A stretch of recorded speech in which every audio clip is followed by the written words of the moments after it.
going to be playing two ninja-themed arcade games from Japan that were from the 1980s. First, these are both going to be played on the Nintendo Switch using the Hamsters Arcade Archives line. I'm playing with the 8-Bit Do SN30 Pro Bluetooth gamepad. I got this in the mail yesterday. I did not consider until just a few days ago, wait, I'm going to need a controller for when I'm playing the Analog Pocket in docked mode, and I'm going to be playing it docked 90% of the time when I'm streaming it, hopefully starting tomorrow if the package arrives when it says it will. So I got the controller, and the system were kind of racing each other to my apartment. Fortunately, the controller did arrive first, because if the system arrived first, not the controller, I would have been in a little trouble. Because I would have had the system, and I wouldn't been able to show it off, so I'm glad the controller got here first. Now, quick overview. I never actually played with this controller before. It's obviously attached. I did not consider until after it already arrived that, oh, wait, I could use this on my Nintendo Switch as well. I just wanted a controller that would work with the Analog Pocket. 8-Bit Do controllers are particularly, like, apparently there's some sort of custom thing where 8-Bit Do controllers will pair directly with the Analog Pocket dock without the need for a dongle that goes into the console, or the dock in this case. I, for a long time, because I am subscribed to Nintendo Switch Online, I was eyeing the occasionally available Super NES controllers. Hey, Harbus, how you doing? So you were asking about what kind of games I have nostalgia for, what kinds of games I play. I tend to play all kinds of stuff. Here I'm playing two games I never played before. Both are arcade games from 1980s Japan, both ninja-themed. I've got you're just talking about this new gamepad I got. This is the 8-Bit Do SN30 Bluetooth gamepad that I got for use with the Analog Pocket that'll hopefully be arriving tomorrow. I'm going to be streaming 4 days in a row, which I normally do not do. I normally like to space out my streams, but it's going to be a special occasion. So let's hop right into it. Let me just start my timer. In a couple hours, we'll... Okay, here. Now, I'm kind of trying to figure... It didn't occur to me till after I got the controller that, oh yeah, I could use this on my Switch. Oh yeah, that's what I was going to get at. I'm actually no longer interested in the official Nintendo Switch Online Super NES pad. This does everything I could want it to and more. So I might need to adjust the volume on the fly. I've never test played this game in any way. I have to find the insert coin button, because this is a direct emulation. Hey, Kalaka boy, how you doing? Now I have to find... I do this with every time I play a new arcade game. I have to find the insert coin button. Now, I may have to turn the volume on the game up or down. I could turn up my own volume in my headphones independently of the audio that you guys are hearing. No, this is an arcade game from the 80s being played on the Nintendo Switch through the Arcade Archive service. Okay, we put in a coin. Now, I am tangentially familiar with this game because if I need to turn up the volume, let me know, by the way. This Furies was kind of had a loosely a parody sort of game, released as... It was part of the Retro Game Challenge title for Nintendo DS, and that game was basically a parody of lots of different NES games, and one of them was kind of based on a Famicom game from this series. Now I have to figure, okay, B is to throw the shurikens, okay, scene 1. Yeah, I don't have the Analog Pocket yet. It's expected to arrive tomorrow. Okay, so... Yeah, I know, apparently this game has some kind of weird history where the gameplay and the character were owned by two different companies somehow, and it resulted in both companies using this character, and this mascot is kind of just using this character as their mascot at the same time. So okay, so if I move and jump, he actually jumps up, but if I press down and jump, no, wait. That's, okay. I thought I was making some sense of this for a second. Now, it's another thing about... I like going into these arcade games, like, not knowing a thing, to sort of simulate the experience of just picking up, putting in my coin, which I guess would be like a 50 yen coin, I guess, or 25 yen coin. Because yen, it's not one for one, but saying 100 yen is equivalent to saying 100 cents, or therefore a dollar. So, like, out of context, 100 yen sounds like, oh, it's a bunch of money. No, it's like a dollar. It's like saying 100 pennies instead of $1. Okay. Yeah, I might get... No, to be fair to myself, if I was playing this on a... If I was playing this on an actual arcade cabinet, there'd be some kind of instructions written on the machine. So let's actually... Button settings. A is to jump, B is to throw shuriken. L is to add credits. Oh yes, and this is, even though this looks like a Super NES controller, this does have the bumpers and the triggers for the shoulders. So, just want to point that out. This theoretically should work with most modern games. It does not have infrared. I don't believe it has motion control. It definitely does not have infrared, because there's no infrared port anywhere on here. But it does have motion control. No, it doesn't have motion control. I almost said something I didn't.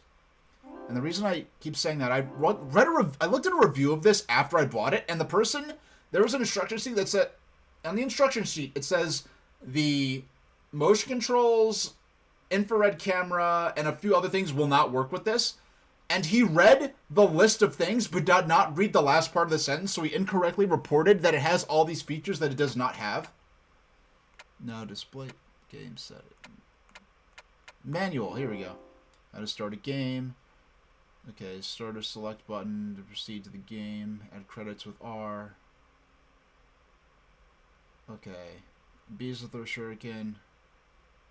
Okay, and A is to take back the cursed castle. If you collect 3 of the gemstones that fall from the sky, you'll go to the bonus stage. And Yule is spelled really funny. It's like they accidentally put in not 2, but like 3 or 4 spaces between YOU apostrophe LL.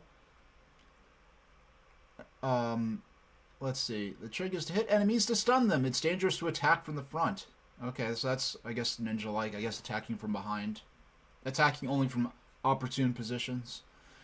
Okay, so enemy. Charge into an enemy and stun them to earn 100 points. Hit and knock down enemy with a shuriken to earn 1,000 points. Okay, so it's sort of like Super Mario Bros. 2 where you have to stun people. Or knock into them with something else for it to be. Scroll will appear after the enemy is defeated. Yeah. Gemstone. The timer counts down from 120. High score mode, caravan. Alright, this is... Oh, wow, they actually included the scan... I think this is the first time I've seen this. I think Hamster works with whatever materials they're able to get from the original company. Here they actually have scans. A scan of a little bit of the cabinet art. Unfortunately, I don't speak or read Japanese, but that's a cool little touch. Now, okay. No, that's not what I... Okay, here we go. So I have to figure out...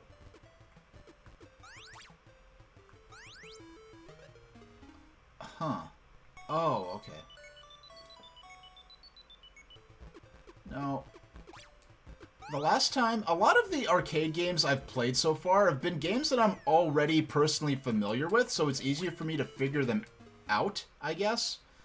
Whereas when I played Sky Skipper, the obscure Nintendo arcade game that only has like 2 working units in the world until they released it for the first time on Arcade Archives here on the Switch, which I'm playing it on. Okay. So the shurikens only have a certain... Wait, so... They make it sound like... Okay, game over. Alright, we have to get good at this. But no, Sky Skipper was a good game, but it was such a weirdly complicated game for how simple it looked that, yeah, it would have taken me the equivalent of like $20 or $30 in early 80s money in order to figure out how to play it. Okay. Okay, so... Okay, when the guy stops running... Oh, gosh. Okay. when he stops running, it looks, the way the sprite works, it looks like he's throwing out his arms like, ta-da! Like, it's so interesting. Okay. Oh my goodness. Actually, I'm interested. I did not check. Yeah, my tags are good. Just making sure I wasn't tagging under something I wasn't actually, playing. Alright. Alright.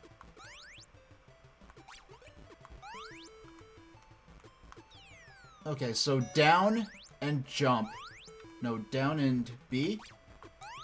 Sometimes he goes... Sometimes he jumps... Sometimes I can't figure out the logic as to... And the game... The manual didn't seem to mention... Okay. Oh, I like how he's shifty-eyed, going back and forth, looking, checking out his surroundings. That's cool. A cool little detail. Alright.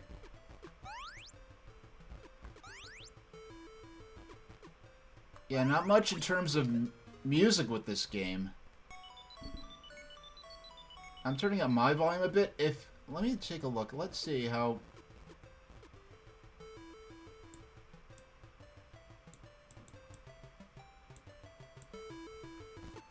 Alright, so there is some music. I just had my stuff turned down too low for myself to hear. Now, if I need to turn down the game volume, let me know. If you can't want to hear the game more, or if I'm too loud or whatever, just let me know. That's the one thing. I don't test the... Sometimes I don't... Oh, I beat the stage. I didn't even mean... I almost didn't even mean to do that. I'm still busy trying to figure out what the heck's going on.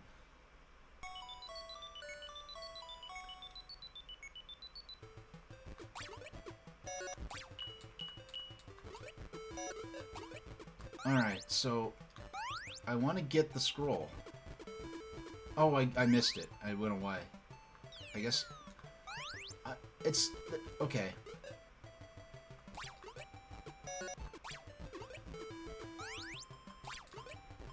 Alright, so I have to run and jump in order to gain height. It's not like... If I just jump... Oh, you know what? Is that what's going on? I think I got it. I think I got the hang of this. Alright. If I'm standing still and press the button, he just falls. If I'm moving and press the button, he jumps. I have very slight control over his jump. It's not quite like Mario Brothers, where the jump is fully pre-baked, and like once you make the jump, you're dedicated to that, like, and you can't move him in the middle of mid-jump. And that's one of the things, like, I could play the Super Mario Advance and, like, the Game Boy Advance version of Mario Brothers I could play. I'm talking about the arcade game Mario Brothers right now. Okay, so I can't... I need to kill this last enemy. Okay.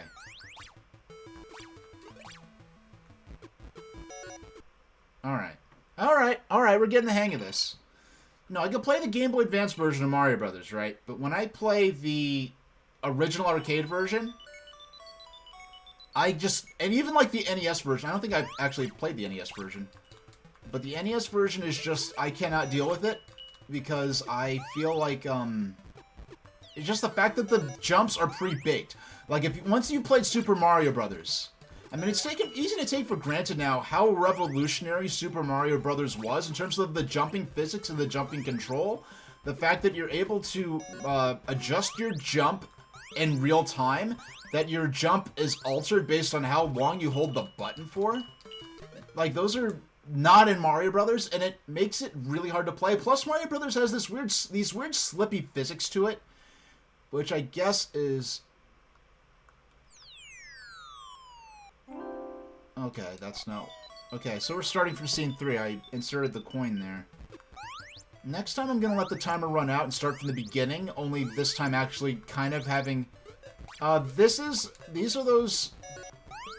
I forgot what those things are called, but they're those things in Japan where at like the beginning of a project or endeavor or something like that, it's customary to draw one eye on the face, and then at the end of the event, you draw the other eye on. And I believe there's a Pokemon based on it. Darumaka is based on that Pokemon? Or Darmanitan. I forgot which one. But that line is based on these little, I guess, figures. I don't know. I don't want to misspeak. I don't know if they're like beings or spirits or ghosts or whatever they're considered, but I know of these objects that there's that custom with drawing the eyes on them. I know about. In fact, what it is, when they did an event for the Dragon Quest anniversary, they actually started the event by drawing one eye on it, and I guess at the end of the anniversary celebration period, they're gonna draw the other one on. Okay. Daruma. Okay. I knew from the name of the Pokemon, I figured from the name of the Pokemon, it was a name that was I figured the name of the Pokemon was somehow derivative of whatever they were called, but I didn't want to get it wrong. It's like, I'd rather, like, admit to not knowing than try to guess and try to be a know-it-all and be wrong anyway. Alright, I'm gonna let the time run out. I'm gonna start from Daluma. Okay. Yeah, another one of those things where the characters, the typographical characters of one language sort of fall short of maybe expressing certain sounds unique to a different language. Because I know I've like read like papers and stuff of like different language experts like sort of going back and forth as to whether like, okay, should we try to use English characters to represent, I guess, the original sounds of the language? Or should we try to use the English characters so that native English speakers say the word the way it was intended to be said? And they're pretty interesting arguments going both ways. I'm being, like, just an English major and having absolute minimal experience with other languages. I feel like it should probably... I feel like it's more... I would prefer more the mindset of just using the English characters, or the Roman characters, I guess you could say, to trick our, native English speakers' mouths, I guess you could say, into saying the word the way it would have been said in its native language, as opposed to trying to theoretically recreate how that word would have been said if it was a native English word. So, I can't talk too much more about that without just getting flat out into territory where I have no clue what I'm saying. But, yeah, I've never... Yeah, so this game, I know the game in Retro Game Challenge that was based on a Famicom sequel to this series was the parody game was called Haggleman, and it was like you're running around opening and closing doors. But I don't know, like, I never played the actual Famicom game that the parody mini-game in Retro Game Challenge was based on. And if you don't know Retro Game Challenge for DS, it's a game where the idea is that you're an adult in modern day time, so I guess 2007, 8-ish, at the time the game came out, that was sent back to late 80s. Okay, I want to reset. It was sent back to 1980s Japan, and you find a kid from 80s Japan, and you're in their living room, and there's a game system, and you're playing the idea is you're in a living room in 80s Japan playing a stand-in system that basically is like a stand-in for like the Famicom and the MSX, probably most likely impossible. It's just a generic imaginary system that sort of encompasses whatever consoles would have been out in Japan at the time. And you unlock new cartridges that I guess your mom is bringing home for you to play, but you also can unlock game magazines that when you read them in the game, you read the in-game magazines that actually have little articles written for different games, and it gives tips and codes for games and also previews of upcoming games that you'll unlock later on.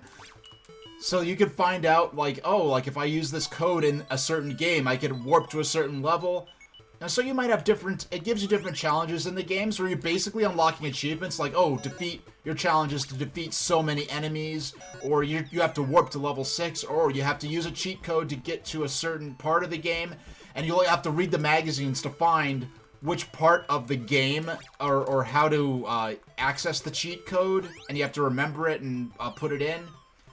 There's apparently a big series in Japan of these games. It was sort of a spin-off of a Japanese television show.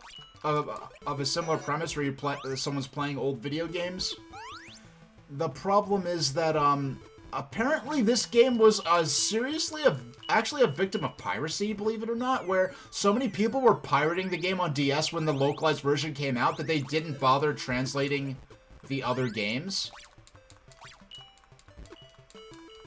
And I actually do have the real game for that. I don't have any pirated DS games, actually, but, I'm not saying that as a flex, I'm just saying, just as a matter of fact. Now, okay. Oh, I almost missed that platform jump right there. Yeah, you have to be walking in the direction you want to jump. There we go. Oh, I didn't get the scroll in time. Yeah, I let myself, I let the stage. I should have waited to take out that last enemy until oh, no, actually, no, that wouldn't have worked, because I got the scroll appeared when I defeated that last enemy, so there really wasn't much I could do to try to get those extra points right there. Now, I haven't even beaten, at least in this, I did reset once, but I don't think I've beaten that default high score of 20,000 yet. Now, this is a game, yeah, this game, I was mainly interested in this series because of my tangential history with a parody version of this game on Retro Game Challenge on DS. But but the game that the parody version is based on does not play like this at all. The DS version was based on a sequel that was on Famicom. Now, I did download that game to the Wii Virtual Console, but I kind of don't want to... I'm really reluctant to move all my Wii stuff over to Wii U, which actually can output native HD, because I like being able to play... Actually, no, yeah, I'm going to jump down. I like being able to play... Well, I haven't since I moved a few years ago, well, actually a few months ago. I just like being able to play all those virtual console games on my Wii, and being able to play it on my actual CRT television. I'm playing on a digital panel. Frankly, I was still using my CRT for everything until I finally started getting ready for streaming, which was really only done to pass time during the COVID lockdowns. So I'm gonna let the time run out. I'm gonna start from the beginning. Let's see how far I can get as I get better and better at this. Alright, so...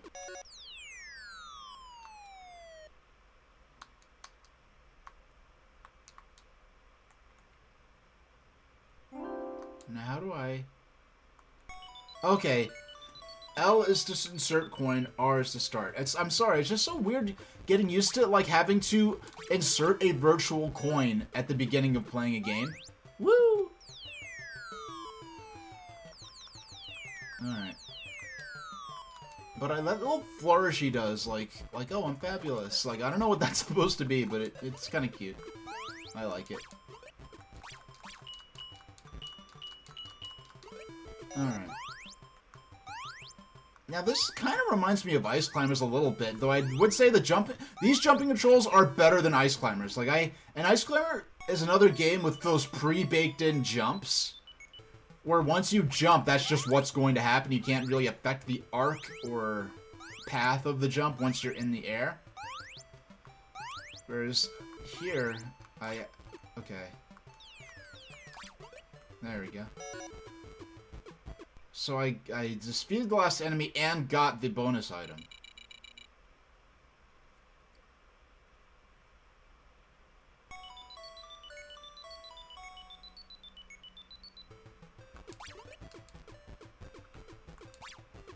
Alright. So I guess you uncover the bonus items. Okay, I'm starting to get a sense as to how, gotcha. Okay.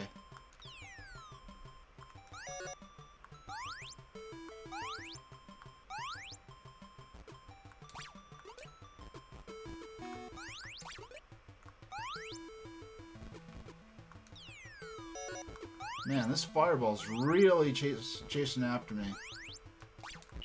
I don't think... Oh no, I took a hit there. I don't think that fireball is defeatable. I also feel like the first couple of times I played there was no fireball there, but then again, I maybe didn't get this far. Yeah. So far, it's just like, it's a video game. Nothing to write home about. Probably, well, may never play it again after this, but, I'm here. This is part of, like, this is a stream I planned to do back in, like, last summer. It was going to be this was going to be my 101st stream. Because I had my 100th stream special, where I was going to do the Sonic, single credit, runs. Right? And then that's when my computer, died. And it took me a few months before... Yeah, each time I do want to start from the beginning. I'm not really interested in doing the continue. I want to get better at the earlier levels as I learn more and more how the mechanics and flow of the game work. There we go.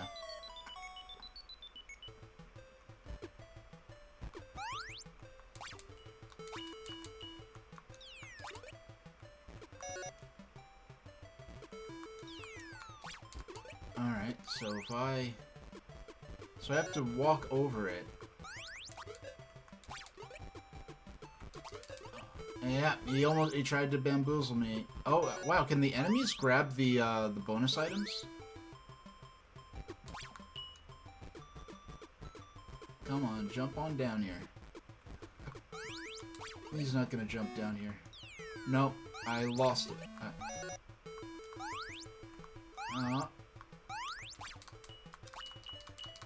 There we go.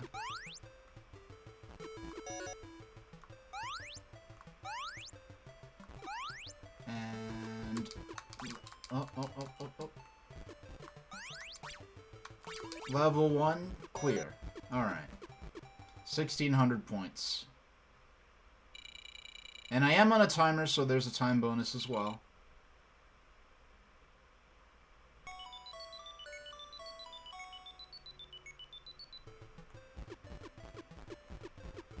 Alright.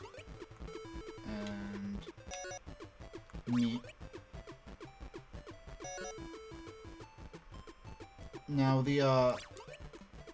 I won't talk too much about the next game till it's time, but yeah, this was, I think, this was... I'm looking... Okay, this was 1984. Oh, yeah. Oh, so you're speaking to the... Oh, yeah, you said you got... What? You got the analog pocket and a dock. Did you get anything else? I got a few accessories that I didn't get the first time around. Like, I should have got... First time around, I should have gotten the Game Gear. The Game Gear adapter. I didn't. I still have the Game Gear capability through my analog Mega SG, but I use my Mega SG 90% for Game Gear games because I haven't really... I have a little bit of a Genesis collection I haven't really said much about that I do want to stream, but in terms of... I'm 90% of the time I'm playing it with the Game Gear, and whenever I don't have it plugged up, I have it put away. And it's like, if I'm probably gonna more frequently play the Pocket for Game Gear games and Game Boy Color, Game Boy Advance anyway. So because of that, I feel like, yeah, the Game Gear would have been a convenient, yeah, that's the same way I did it, actually. So I'm probably in that first shipment group. So I'll probably get it in the first quarter of next year. I just got some screen protectors and the Game Gear and the Game Gear adapter. I was gonna get the TurboGrafx 16 adapter because they are a few games. I'm not gonna have a big collection, but they are a few games I wouldn't mind being able to play again on TurboGrafx 16. Yes, yeah, talking about games I have. Yeah, so I have a bit of history, period history, back in the 90s with the TurboGrafx 16. My local mom-and-pop video store rented out TurboGrafx 16. I never heard of it till my dad brought it home, and he was like, hey, I rented a game system. I'm like, oh, is it... I didn't even think much about... I just knew about Genesis, I knew about Super Nintendo. I didn't have either. I was a Sega kid at the time, and I had Game Gear. I didn't even really want a home... I wasn't that interested in a home console. I was just kind of... When I was home, I wanted to do other stuff anyway. And so I wasn't that interested in a home console at that time anyway. But it was interesting. Hey, it's a home video game system, and it's one I never heard of before. With games like, Air Zonk and Keith Courage. Like, I never heard of these games before. So I was actually really interested in it. My brother was somehow or another, he was a bit more familiar with the TurboGrafx 16. So he knew about... He never played Air Zonk before, but he knew enough to explain to me that Air Zonk was kind of a parody or a spin-off of the Bonk series where he's a caveman. So in Air Zonk, it's like futuristic instead of set in like caveman sort of Flintstones-like setting. Oh, yeah. I have a ton of virtual quarters already inserted, so I could just go ahead and hit the R trigger. What? Oh, no. I don't know why I had to make that noise. Okay. Alright. Alright, we got 90 minutes. Let's see if we can get... Let's see how far we can get. I doubt there's like a formal end to this game, because this is an arcade game. And those games typically didn't have much of a formal end. And if there was, it usually meant that, usually the stages would just reset. Like how Donkey Kong resets when you beat all of the different stages. It just resets and you keep building up score. Alright.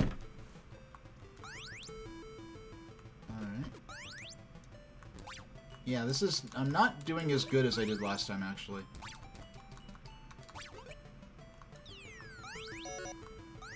So if I get to the top... Okay, there are 2 up here. Well, can I get you to... Yeah, so they will not come down, because I guess they're in an opportune... Like, they're at a... Yeah, they're in a good position up here. So they typically will not drop down. Lower than the level I'm at.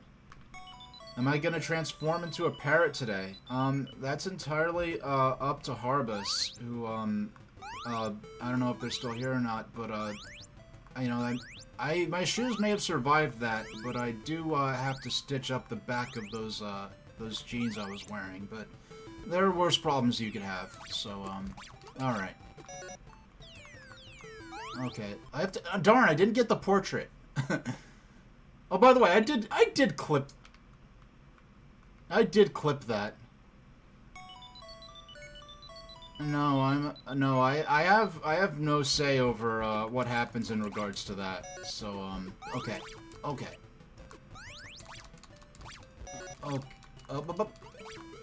You know, I remember once once my brother's friend for some reason brought over a parrot.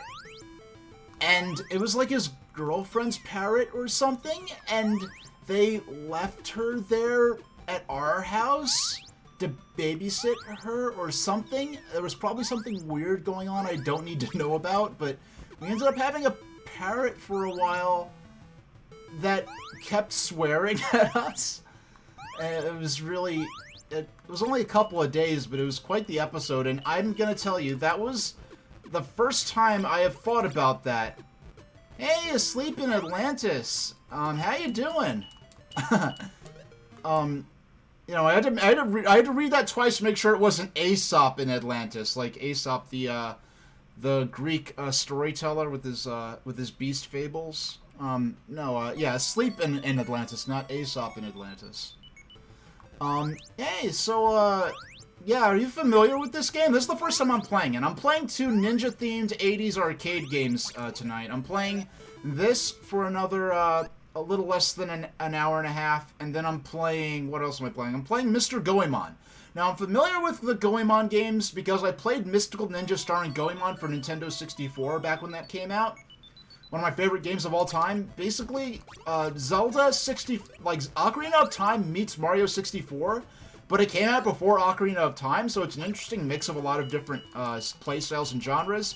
The Goemon games, as I understand them, do a lot of genre hopping and skipping. The arcade game Mr. Goemon is kind of a predecessor to the what they call the Ganbare Goemon series, or the Mystical Ninja series as it's known in the West. However, as I understand it, Mr. Goemon is not considered part of the Ganbare Goemon series. The Ganbare, Mr. Goemon, if you've never seen it before, it's very interesting. It has kind of a art style sort of reminiscent of classical Japanese paintings, and I don't quite know what that style is called. Goemon himself is kind of based as, Goemon is based on, a character called Ishikawa Goemon, who I understand to be kind of a Robin Hood-like figure of medieval Japan. And the, Retro Game Challenge on DS, I was talking about that earlier. I believe the parody version, sort of parody minigame, it was called Haggleman, I believe it was called. That game was based on a Famicom exclusive sequel to this game. So the character looks kind of similar, but the gameplay style is a little different. Now, the specific game that Haggleman and Retro Game Challenge on DS is based on, I do have that on the Wii Virtual Console, but I never played it before. So at some point, I am going to bring over some of my all my Virtual Console stuff on the Wii onto the Wii U. I'm playing this on Nintendo Switch using the what is this called? The 8BitDo SN30 Pro wireless gamepad. I got this yesterday. It came in the mail because, well, I ordered it because I realized, oh yeah, I'm going to need a wireless controller to use with my Analog Pocket dock. My Analog Pocket has already shipped. I got the first batch of pre-orders back when it went live a year and change ago. I was lucky to get in that first batch. So I'm finally getting it tomorrow. Hopefully, I have a stream planned, actually, for tomorrow. If you look at my About page, you can see the streams I have planned. I usually don't stream multiple days in a row, but this is sort of a special occasion for me because the Analog Pocket, I've been waiting for it for a very long time. I'm especially interested in the Pocket so that I could stream my original Game Boy cartridge and Game Boy Color, Game Boy Advance games straight from the original cartridges. My first stream I ever did was Sonic the Hedgehog for Game Gear, which is actually my first my first proper video game, not counting hand-me-down, like Tiger Electronics Football 2 types things from my cousins and family members that are actually date back to the 70s. But my first proper game was Sonic on Game Gear, the 8-bit version of Sonic the Hedgehog. And I played that, I actually was able to play that on stream using my own childhood copy of the game, using the Analog Mega SG.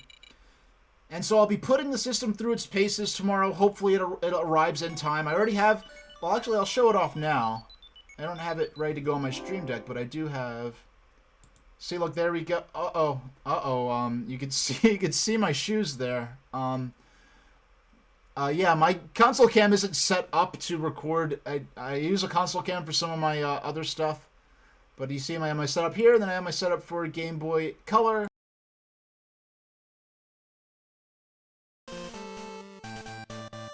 Screen. There we go. There we go. Yeah, so hopefully the system arrives in time for me to set it up and get it ready for use for tomorrow. Oh, you pre-ordered a Pocket yesterday? Yeah, yesterday I got some of the, I picked up some of the accessories I didn't get last time that I know I'll need, like the Pocket, I almost said pocket protectors. I guess it is a pocket protector. I mean, it's, yeah, the Analog Pocket screen protector, not a pocket protector for your pens, if you're the kind of person who still walks around with fountain pens in your shirt pocket. But, okay, there we go. Now, the controls for this are interesting. If you are, unlike something like Ice Climber or Mario, the original arcade Mario Brothers, this game does allow you to adjust your jump once you've left the ground. But how it works is if you are standing and you press the jump button, he falls. If you're moving and you press the jump button, then he jumps. And given this game's vintage, it's kind of, I'm a bit impressed. Yeah, it's not like Donkey Kong or Mario Brothers where the jumps are pre-baked, so to speak. You can adjust your jumps mid-cycle. It's just hard getting used to that. I was trying to figure out, I couldn't figure out at first how to jump, but you have to be moving and press the button in order to make those jumps. Yeah, so far, I started streaming in May 2020, when the lockdowns were going on for COVID, as a way to pass time. If you want to look at some of my older, well, if you look at the commands, you can see, I did not update the news, command. Those should say my next streams, but I didn't expect the Pocket to ship so soon, so I did not update my next streams. But for VODs, exclamation point VODs, it gives you a link to my YouTube channel that has most of my VODs up there on an unlisted playlist on YouTube, on my YouTube channel. Wow, I actually made it. I actually scored. HIJKLMNOPQRS. No. S. T.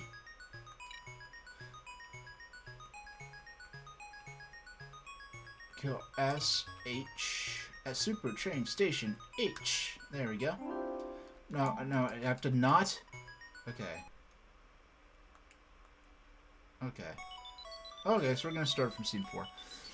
Yeah, I'm I guess you could call me a retro variety kind of streamer. Very few modern. Played very few modern games. You can take a look on my about section on my Twitch page, whatever. You can take a list of the games I've played, not including this one. I have not updated to include this one yet, because I just started playing, you know, like about 40 minutes ago. Oh shucks. Okay. Yeah, I forgot. Yeah, you only get killed by projectiles in this. Being touched by the enemy only stuns you momentarily. You have to be hit by a projectile in order to lose a life. See, look, like that blade, that hit me, and now I have to start again.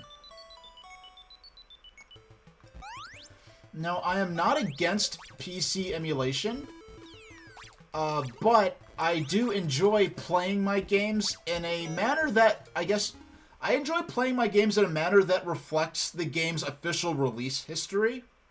So, like this game, this was not originally for Nintendo Switch, obviously. It was released as an arcade cabinet. But the Nintendo Switch digital release through the Arcade Archives service by Hamster is part of the game's official release history. So I like to play games in a way that reflects the official release history. Now, eventually there'll come a point where there are no practical options for certain titles. Like, I want to eventually play maybe, say, Pokemon Black and White on DS. That game, I do have lots of DS Virtual Console games, DS games on the Wii U Virtual Console, but the Pokemon RPGs were never released as part of that, and there are very limited options for being able to play those games without having very expensive custom modifications. So at that point, I may have to weigh my options and resort to manners that aren't part of the official release history of the game. But so far, all the games I've played are either official digital re-releases or played off the actual original cartridges. With the exception of Pachinko for the Pachinko for the Sega SG-1000, which I played as a joke game for the Nintendo 3DS 10th anniversary stream. I actually went back for like 10 hours, my longest stream yet.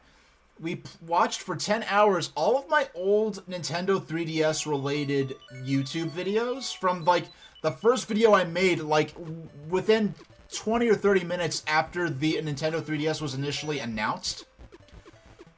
Like, as soon as the 3DS was announced, I immediately just threw up a YouTube video. And this was back when you could just film a video with like a 360 or like with a 480 or less, like, I don't know, it was like a 4 megapixel digital camera that had a video recording mode that was this afterthought. I just set up the tripod, recorded it, and just threw it up on YouTube, because that was the standard of videos back then. It's a very different age now.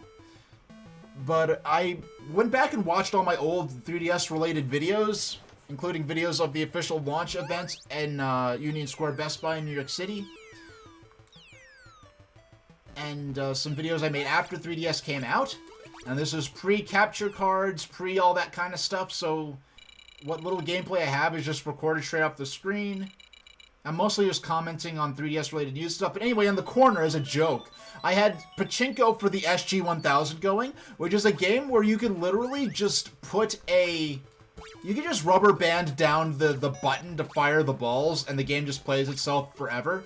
So technically, it was a 10-hour marathon of SG-1000 Pachinko. I played that on the Mega SG, which I had updated with custom firmware so that I could play ROMs off of it. Because frankly, I'm never going to own an SG-1000 collection, and when possible, I'd rather not import SG-1000 games out of Japan. I'd rather, when possible, I'm not morally opposed to anyone. If you import retro games from Japan, I'm not opposed to that. I'm not against you. I'm not criticizing you. But for me personally, I would rather, when practical, leave those copies in Japan for Japanese game collectors to have access to, because there's a lot of demand outside of Japan for like stuff like Famicom games, for instance, and I've read stories of actual retro game collectors in Japan having a hard time because a lot of the sellers there are selling to people in the US and Europe. So for me personally, and plus, Pachinko for the SG-1000 is a very rare game that costs thousands of dollars, and it's not even good. So, yeah, I just went ahead and just downloaded the ROM and ran it on the Mega SG. I also used a ROM of Fantasy Zone for the SG-1000. Now, I intended to play Fantasy Zone for a Master System. No, if you import retro games from Japan, that's fine. That's just how I do my own collection. Like, that's not something to be ashamed of or anything like that. Like, yeah, it's not anything to worry about. That's just like when I say, like, oh, I like to play games and I like to play games in a manner that reflects the official release history. You know, that's just me. That's not judging, like, what. But when I was, back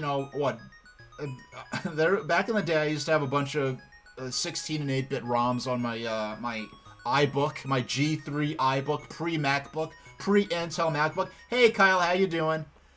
Glad I was able to jump in on the back half of your stream this morning. Yeah, so we're playing a 1984 ninja-themed arcade game from Japan. I never played this game before, and I'm playing this on the Switch, playing it with the 8-bit DOE as Super Nintendo style Bluetooth gamepad. I actually got this controller for use with the Analog Pocket for when it's docked, because I'll need a controller to use for that. And apparently, I wanted a controller like this anyway, because the Super Nintendo official wireless controller for the Switch is hard to get. And then I could use this with multiple systems as well. And apparently, analog systems are we're starting with. They have something where you don't need a dongle or any special device to use a Bluetooth controller from 8-bit DOE. Like, I guess there's some firmware pre-installed in the console. So it's especially compatible with the main thing I want to use it for. So it's a good choice. Plus, I've heard good things about 8-bit DOE's retro-style gamepads over the years. And now that oh, wow! I never got this far before. I guess this is a bonus stage. Now, these controls are interesting, because how this works is, if I'm walking and press the jump button, then he jumps. But if I am standing still and press the button, then he falls down. Okay, time up. So this is now the furthest I've gotten. I'm not really counting this because I did use the, I did insert another coin in order to continue from where I was at. So far I've actually, this game has a feature. This is actually now the oldest game I've played to have this feature, which I don't like that much, which is that if you insert a coin to continue your gameplay after you get a game over, it still counts your high score for the high scoreboard on the leaderboards of the cabinet. And I don't like that, because at that point you're basically just paying to have a high score.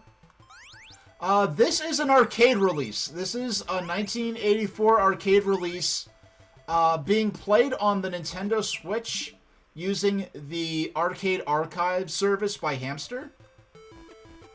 Now, for a while, because the first Arcade Archives releases I ever heard of were the arcade versions of Donkey Kong and Sky Skipper, which are Nintendo releases. I thought of Arcade Archives as being kind of the new Nintendo equivalent to Virtual Console, but apparently Arcade Archives also exists on PlayStation, and if not just PlayStation, also the Xbox. And another cool thing about the 8BitDo gamepad is that you actually can play modern games with it. This does not have the motion control built into it. This does not have the infrared sensor. But aside from that, apparently most modern games will work with it. This looks like a Super NES pad, but it has both the triggers and the bumpers on top. I don't know how comfortable this would feel for first-person shooters. Not that I play like that use both the triggers and the bumpers at once.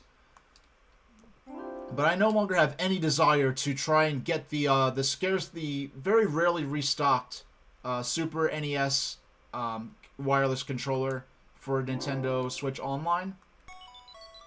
So yes, it's not a 100% like perfect replica of a Super Nintendo controller, but it's more versatile, more useful. So now this is a look at how the game looks from the beginning. Now, okay, now when you bumping into characters does not hurt you. Only their projectiles hurt you. And the shurikens have limited range both for me and for the enemies, so at least it's fair in that sense. The ideal way to take on these enemies is to jump in behind them and attack them that way. Yeah, then you said this looked like an NES game? Now, I'm familiar with this series indirectly because there was Retro Game Challenge for Nintendo DS, which was kind of a love letter to 8-bit late 80s, mid to late 80s home console gaming in Japan on Nintendo DS. And I have that game, and in that game, they're basically different sort of parody versions of familiar 8-bit games, especially seemingly from the Famicom sort of console. And there was a game in that sort of mini-game compilation thing called Haggleman. And Haggleman was kind of a parody send-off type thing of a sequel to this game that was only released on the Famicom, if not the Famicom discs. I believe there actually might have even been a Famicom disk system game, which is kind of funny because we were just talking about the Famicom disk system earlier in your stream, Kyle. I say earlier, like it was a few hours. It was basically yesterday at this point, because I'm up obscenely early. So from my point of view, like it was this morning, but for you, it was last night. Because I was watching you. I was up at like what 3 o'clock or whenever it was. You were streaming that weird PlayStation 1 port of a Super Famicom game that looked like it had virtually no graphical enhancements whatsoever, except for maybe some of the parallax scrolling in the background looked a little bit too advanced for Super Nintendo. And like I was saying in that stream, Kyle, he's a streamer, by the way. Like, if you're not familiar with Kyle, I need to make a doggone shout out button already. But I haven't yet. But Kyle pretty much, lately what he's been doing is spinning this wheel that has, like, tens of dozens of PlayStation games, including lots of games from the import PlayStation 1 library. And this wheel looks ridiculous. When you spin it, it has so many wedges on it, this wheel, that it has this, like, optical illusion effect where it looks like it's spinning in reverse. And so he'll just play a random game for a half hour. And sometimes he'll go back to the game if it's a particularly interesting one. Sometimes it's okay and he never goes back to it. And sometimes it's just so bizarre and unexpected that you cannot believe what you're seeing almost. And I know lately he played a game that I have personal history with. What was it? What was it called? The Mobile Light Force, which is a game that on the cover, on the American cover, looks like a Charlie's Angels game where you're gonna be like in some kind of third-person shooter type thing, and then when you play it, it says shoot 'em up, like it's a side-scrolling shoot 'em. No, it's a vertical scrolling shoot 'em up. Where, yeah, it's a vertical scrolling shoot 'em up. Excuse me, to be specific, it's a virtual wheel. It went to wheelofnames.com, I believe, and made a Wheel of Fate. Now, I don't know if, I know I caused it Wheel of Fate when I was doing a run-through of Paper Mario, which is to date the only RPG I've played on stream. and I would spin the wheel to randomize which of Mario's stats get upgraded with each level up, and I had to, like, strategize accordingly. I called it the Wheel of Fate. I don't know if the Wheel of Fate is just a general term. I just decided to call it that as a gimmick. I don't know if Kyle was, like, just coincidentally came upon that name, because it's not especially original, especially when you have the whole trope of the Wheel of Fortune, which was a trope going back to, I guess you could say, maybe even Greek mythology, even aside from the game show now. And it's kind of funny how they, like, I don't know, at some point, I think Kyle was streaming a Wheel of Fortune game, and I brought up the fact that Wheel of Fortune is just Hangman with a fidget spinner as a gimmick, and it blew a bunch of people's minds, like, wow, like, Wheel of Fortune is just Hangman. Like, it's not one of those things you never really think of, that Wheel of Fortune is just a game show version of Hangman. Just sort of like how you don't think of... There are a lot of things you just never think of, like the fact that the alphabet song is just the alphabet sung to the tune of Twinkle Twinkle Little Star. And it's one of those things you never think of, but once you're aware of it, your life is never the same again.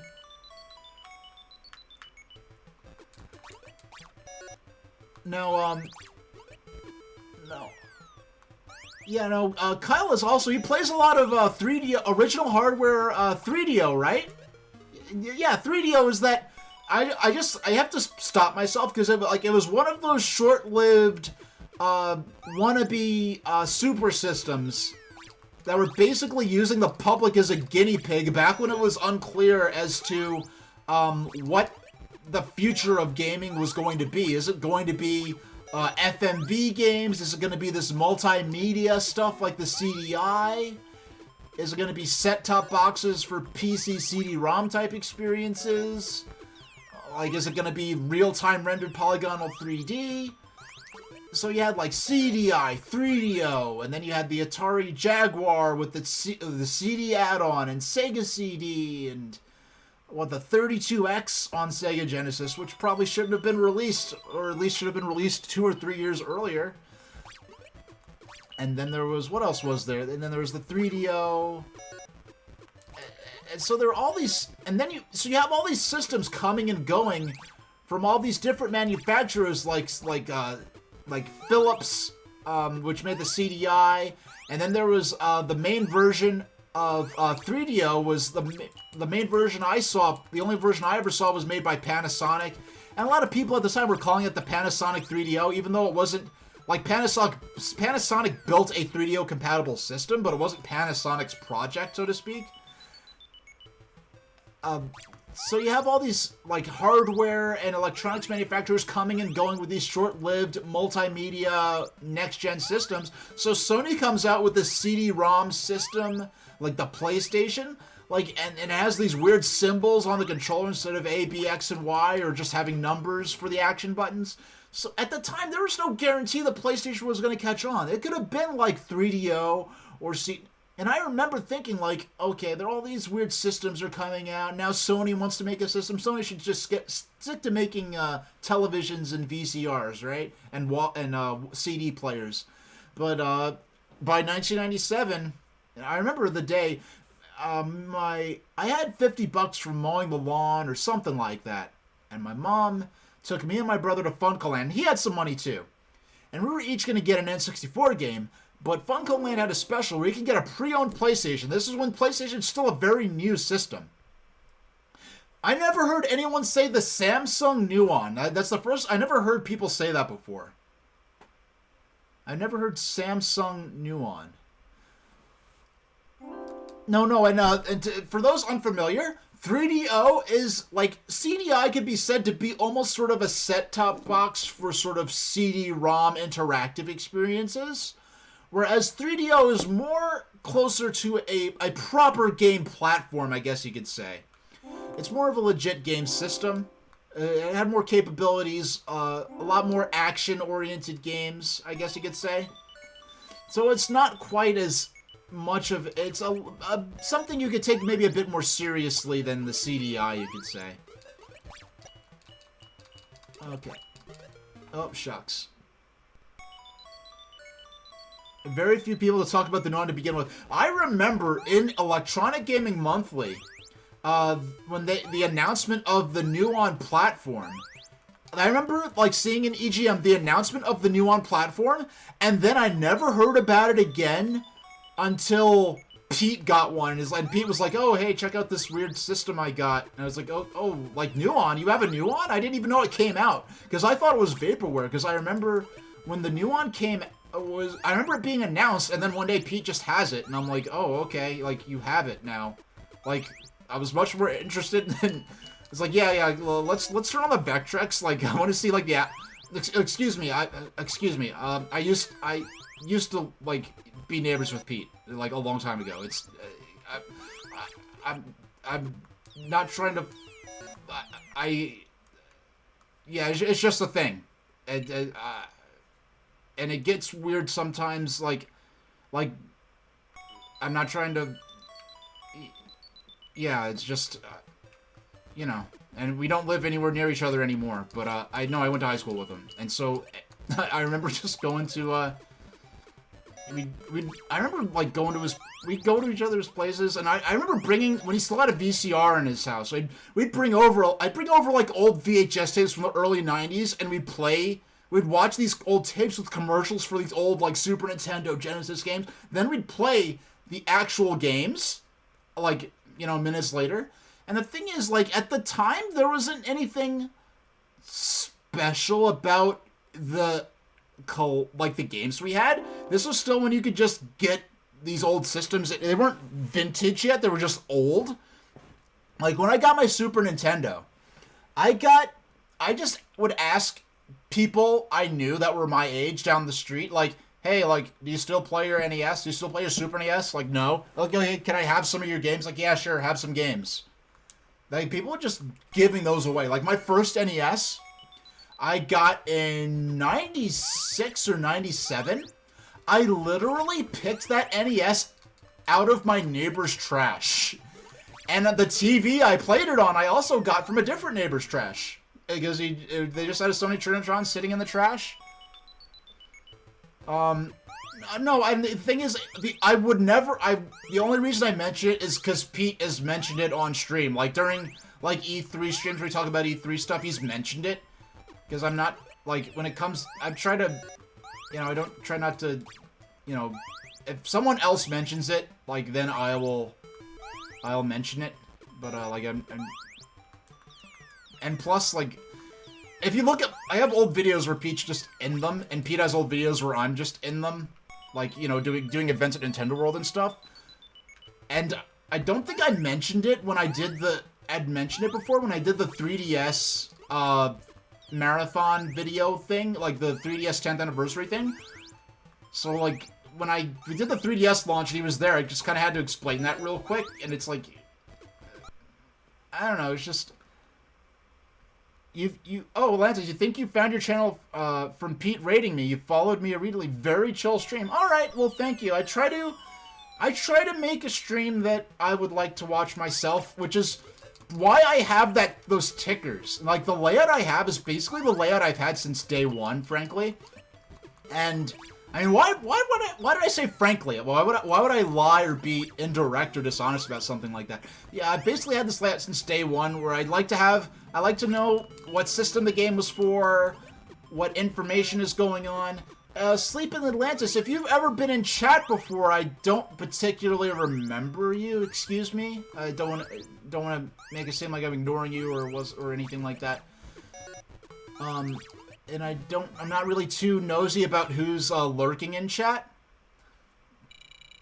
But, yeah, me and Pete, we don't get many chances to raid each other because Pete usually streams a lot later in the day than me.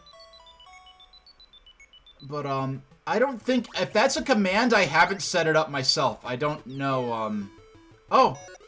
How about that? It actually, okay, so, yeah, you've been following me since about 3 months in?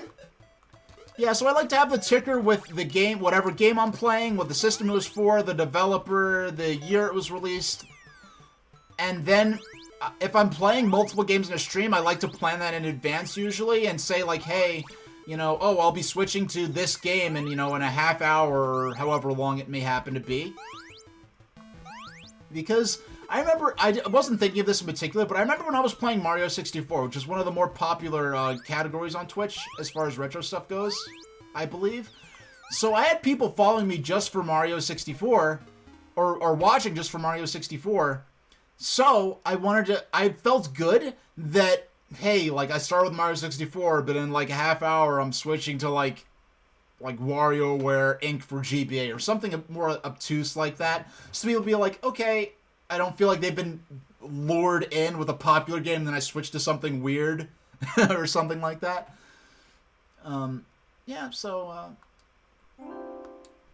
no, but doing, like, making custom tickers for each stream is you know, it's not the quickest process in the world, but, like, I can't resist doing it.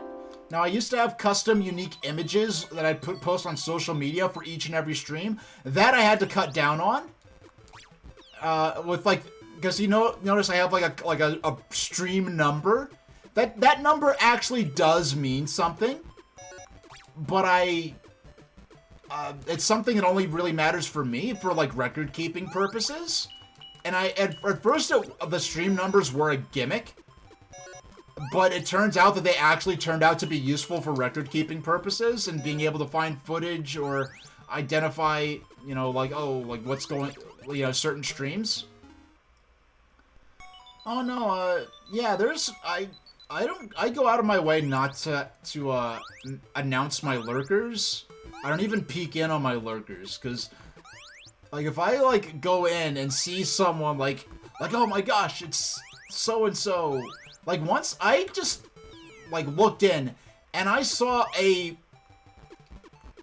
big deal streamer, I'll put it that way, that was not someone who even streams retro. Like, it was a big streamer. And I checked later, it was actually that person, and they were just sitting in chat.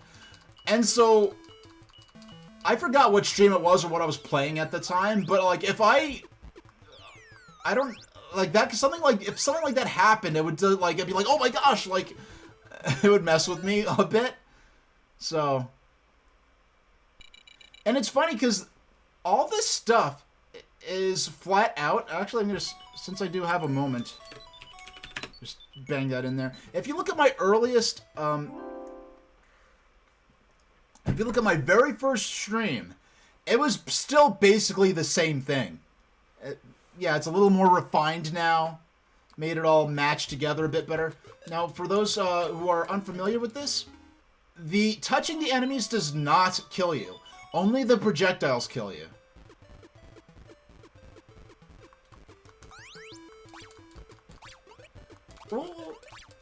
Yeah, and the thing is, Kyle, like, you have a lot more viewers, so it's a lot more likely that you could see someone in there that's like, OMG, what? Like, it's that person? Like, or something like that. Or you could end up seeing someone who's, like, you know to be a weird troll or stalker, or not stalker, but just a troll or troublemaker, and you don't, like, want them to get a rise out of seeing you, like, react to, like, oh, it's that person, or something stupid like that. So yeah, if you want to get a rise out of me, you're gonna have to, like, actually go out of your way to draw attention to yourself. But, that's one of the benefits of, having such a small stream, is that, I really haven't had to worry about nonsense like that. Okay. Now, these are called scenes instead of, excuse me. Yeah, you know, these are called scenes. I don't know if they mean, if they're trying to take after, like a stage play or something like that, or if it's more a matter of just the idea of calling them stages hadn't really been established yet. And I have to say, this is so far, for an arcade game, this is the oldest arcade game. Like, this has better jumping controls, honestly, than Donkey Kong or Mario Brothers. Because this controls a bit more like Super Mario Brothers, where you actually are able to affect the jump in real time after the character leaves the ground. Wait. Whoa. What? Hold on. I have to see that in my playback. Bonus stage number 1. I saw that. I missed it. It said bonus stage number 1 because you have 3 strange balls. And it's not just the fact that, yeah, haha, balls joke, whatever. But the fact that it's like an incomplete sentence. It's like a... You know what it is? Now, that was like a dangling, like, dependent clause, I think is what that would be called. It's like if I were to say, like, 'cause it's so shabby, as a complete sentence. It's like, it's just like a dangling clause with, like, an incomplete thought. Yeah, it's like bonus stage number 1 because you have 3 strange balls. Yeah, and it was very quick, too. So, yes, I'm just trying to make, like, like I can make a cheeky joke, but that was genuinely a... I don't really care about my high score in here. Alright. Actually, no. After this, next time I get a game over, I'm going to... No. Okay. I keep forgetting that I'm allowed to strike the... I'm allowed to touch the enemies, I just can't get hit by the projectiles. Because my instinct as a gamer is not to touch the enemies, but that's not how this game works. Now, I believe in the one on Famicom that the Retro Game Challenge parody game is based on. That game, I believe, does have additional power-ups and stuff you can pick up using scrolls. But in regards to... Yeah, you really just have your basic shoot and jump here. Now, there was actually a title in this series released on the Sega Saturn, and I believe it's for the most part a more of an arcade-type game as well. It's not like a deep adventure game. It's, from what little I've seen, when I looked up the Sega Saturn game in this series, there wasn't a lot of footage around for it, but it basically looked like it was a, it basically looked like an arcade game in polygonal 3D. Now, next time that shows up, I want to take a screenshot of it. Now, even though this does have the home and the screenshot buttons on here. No. See, look, I forgot. I would have negotiated that enemy differently because I keep forgetting that I'm allowed to touch the enemies. They'll stun me. But it's not an insta-death.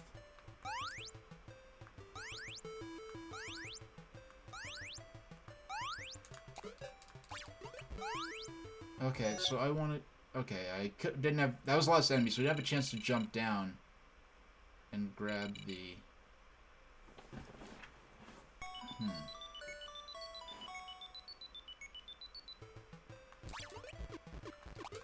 Okay.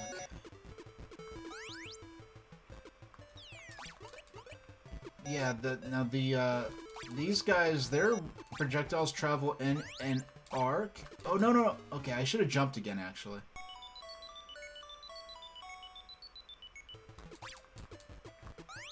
Like, honestly, in a sense, this almost feels more like a... This feels as much of a shooter as it does a, Yeah, this kind of... Yeah, this is something I was thinking about lately. Like, why... I never hear people consider Ghosts and Goblins a shooter. Maybe... I know I'm not active whatsoever in the Ghosts and Goblins community, and I will never probably play that game ever, because it looks ridiculously hard. I'll stick to watching the AVGN episode on it. It is scheduled for delivery tomorrow. By the time I put down, it should be here, and it should be ready for use. One thing I do need to do, because I'm starting from scratch right now. I'm gonna start. I do need to clean out. Well, actually, I could take a brief. Hold on. I'm not leaving yet. I just want to. That's very loud. That was very loud. Actually, no. Now I'll go to my rest break screen. There we go. I'll be right back. I just want to get something.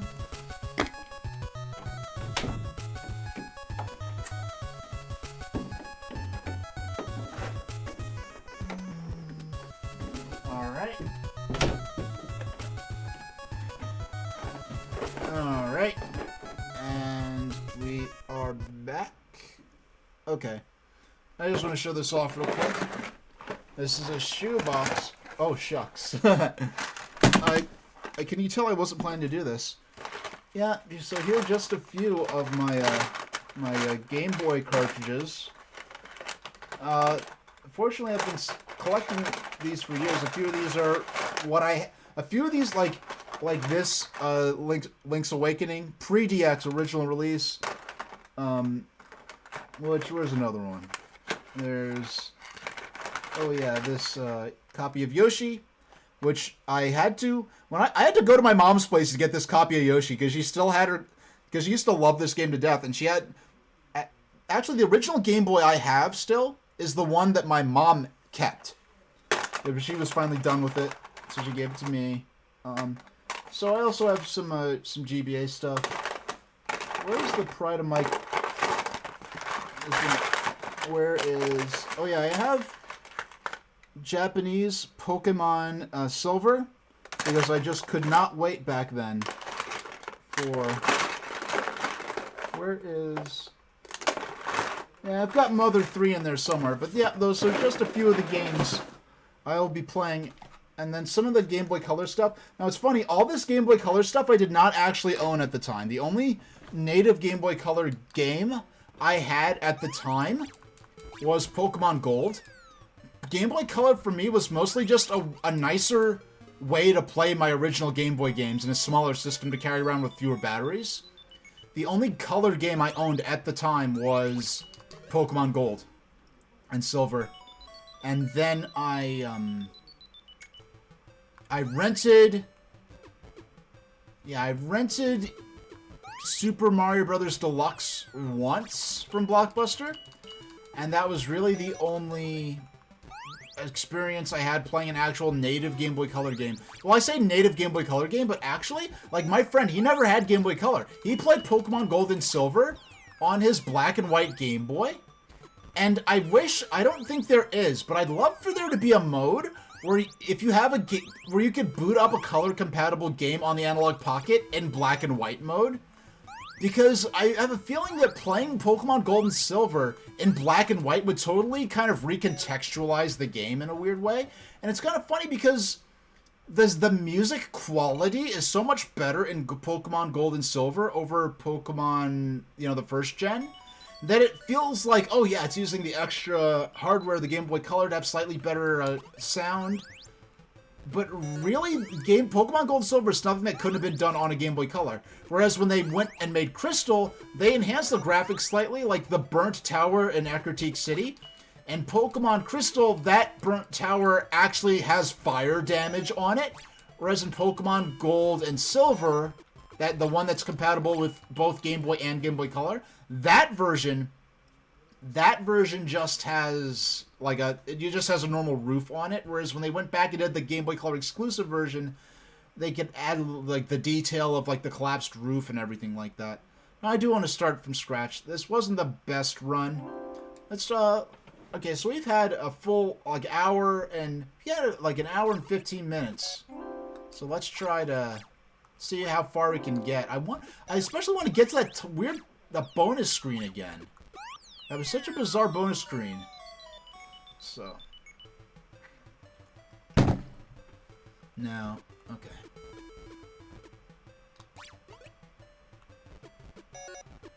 Now.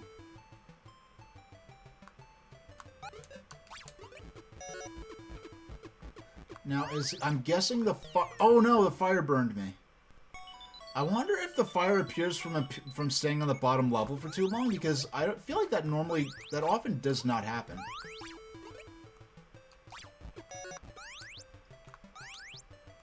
And yes, I do have to move and jump in order to jump up. Just pressing the button while standing still causes him to fall. And because that's obviously a mocking, sort of nah kind of face, I'm assuming that's something that's going to reduce my points somehow. Yeah, well, whether you can make it or not, Kyle, thanks for dropping in. Now, and I died immediately. Because I had to click an alert off from on my computer. Now, yeah, one thing I do need to do is tomorrow I'm doing my first ever, like, variety stream where I'm just hopping in and out of lots of different games. Because normally, I'll choose the couple of games I'm playing, and I'll make layouts specific for those games for that particular stream. And this time, I'm actually going to make... I don't know if you got to see it, Kyle, but, actually, I can pause. But, yeah, I made layouts... Like, here, I have a generic layout for Game Boy. And you could see my shoes there, excuse me. My console cam isn't really aimed at anything. So back to the game. So I could just hop in and I have a ticker. Like, the ticker is for the game itself, and it for the console itself rather than for particular games. So I'll be able to jump in and out of lots of different games and do something kind of Kyle-esque where I might only play a game for maybe 15 to 30 minutes at a time and then just move on to something else. My thought for doing the Game Boy stuff is that I'm there's at least one more enemy. Where's the next enemy? I missed an enemy somewhere. Okay, there we go. My thought for doing the Game Boy stuff tomorrow is to kind of simulate my first experience with Game Boy. Because I was a Sega kid, right? I had Game Gear. I didn't have Genesis, but I had Game Gear.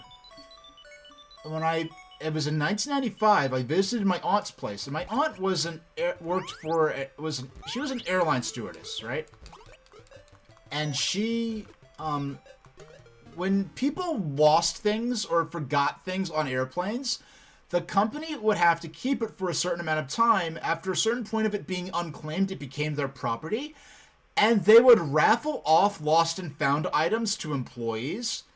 And through that method, my aunt was able to get a lot of original... This is pre-Game Boy Pocket. This is in the heyday of the gray brick Game Boy. Pre-Play It Loud Game Boy days, right? She was able to get a lot of Game Boy systems and games and accessories for free. And so when I visited her in 95, she gave me all the... So all of a sudden, I go from just having Game Gear, maybe 3 or 4 games, to having a bunch of, having an extra Game Gear, maybe a dozen Game Gear games, and a dozen Game Boy games. And at the time... That's a huge library to have for a current on-the-market system. That's to go from having nothing to having a dozen games. I had Super Mario Land 1 and 2, Dr. Franken, Kirby's Dream Land, Ninja Turtles Fall, the Foot Clan, a bunch Ren and Stimpy for Game Boy, a bunch of games.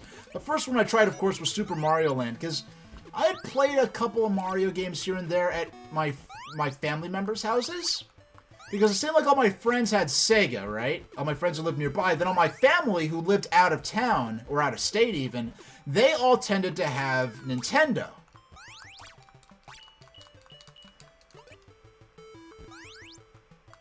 Yeah, well, actually, among chiptune music, Game Boy, is particular, for chiptune composition artists, Game Boy is particularly well, loved.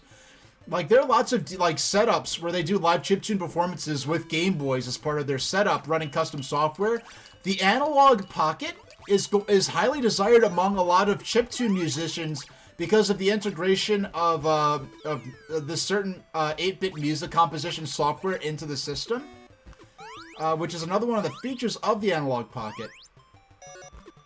What I find fascinating is, because of the review embargo date, everyone who had a review unit of the Analog Pocket came out with their review at the same time, because that was the date they were allowed to share the review. So there are all these dumb, conspiracy theories that, all these companies and reviewers and magazines were paid off by Analog to give the device good reviews. And I know, like, Re-Res, for instance, like, oh, like, people accusing him of doing, like, a paid advertisement without announcing it, which, first of all, is explicitly illegal. And aside from that, he's like, if this was if they were paying for this, he lists negatives about the system, things that were wrong, that he thinks are problems with it. And if it was a paid review, he never would have said those things. So it's kind of ridiculous. But anyway, that's my experience with the original Game Boy. And it was so cool, even though I was used to the Sega Game Gear, which is my first proper, you know, system. Even though I was so accustomed to the Game Gear with its backlit screen where you could play in the backseat of your parents' car at night without needing a worm light or a flashlight or anything like that. In spite of not having the lit screen, in spite of only having black and white, the Game Boy, the look of the device itself just seems so futuristic to me.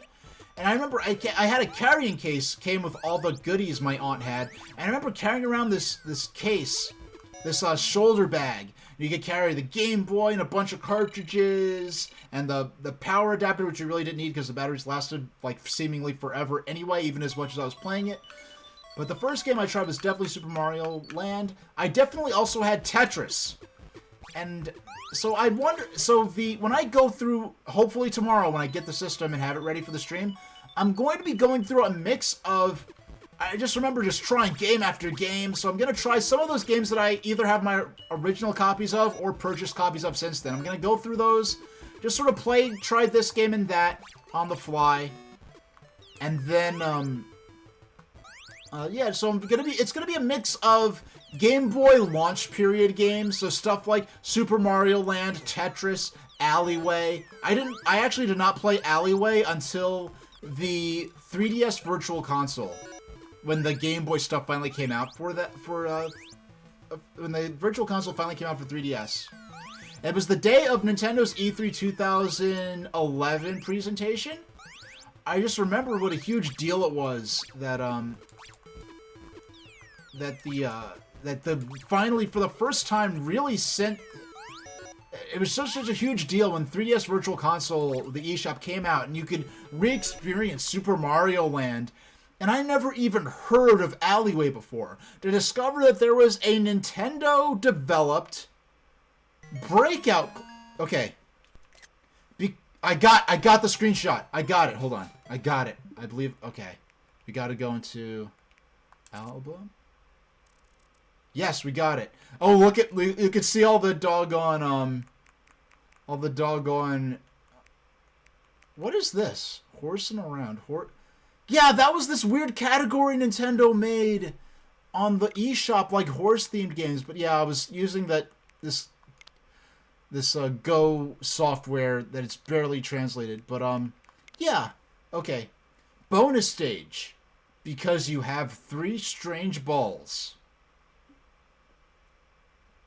Dangling independent claws.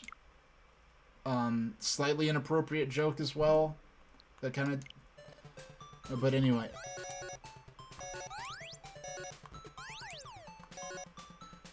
What do you mean 3 strange balls? Like, there are a bunch of balls to collect.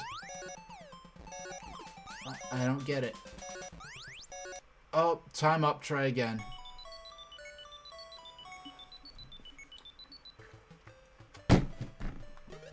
And I forget, when I'm playing arcade games, I forget that in these... Oh, wow. Best score yet.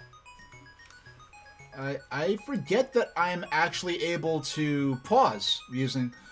Whereas, there's no pause button built into the game itself, of course, because this would have been a, let's see. Yeah, this would have been a... Yeah, this game never even came out outside of Japan, I believe, in this original arcade release. So it's not that big a deal that they didn't bother translating it. And what's interesting is just the fact that a lot of these 8-bit games used... Like, some of them just used English, and then some of them used Japanese written out using the Roman alphabet. because I guess the resolution fidelity of these old computer and video game systems was so low that it was easier to just write phonetically write out the Japanese using Roman characters than it is to use the native alphabet of Japan. Well, there's alphabet. I mean, there are multiple character sets. I think there are 3 major character sets used in Japanese. But like I always would love to know, like, other like languages that just don't use the same like 26 character alphabet that is used in English. Like, I wonder if those languages have the equivalent of something like the ABC song. Because to me, like, the idea of alphabetical order and the idea of the ABC song is so entwined with my experience of learning language and my relation to language and written language that I wonder if, in like languages like Sanskrit or Farsi or the different Chinese languages, and Hindi, like, is there an equivalent to the ABC song, something in those languages for those character sets, I guess you could say. Like, I don't even want to say alphabets, because even saying alphabet is so, like, English biased in concept. Okay. Like, somehow, no matter what stream I'm watching, because I did this in Harbus' stream yesterday, somehow, whatever I end up watching, or whenever I'm streaming myself, it ends up coming back down to language, and I make myself sound like some kind of language expert, and I'm really not. Okay. But I could also make myself sound like some kind of logistics technician when I'm not. Or like some kind of, well, at least playing this, I don't make myself sound like a medieval Japanese assassin. I don't know where that, I don't know if I'm just playing the character, putting in unnecessary H's in my language, whenever possible. Oh, you know what? I get it. Okay, 3 strange ball. Each time, at the end of this stage, it should be a bonus stage. And I guess at the end of each stage, you get an orb. And when you collect 3 orbs, you get access to a bonus stage. I suppose that's what it's getting at.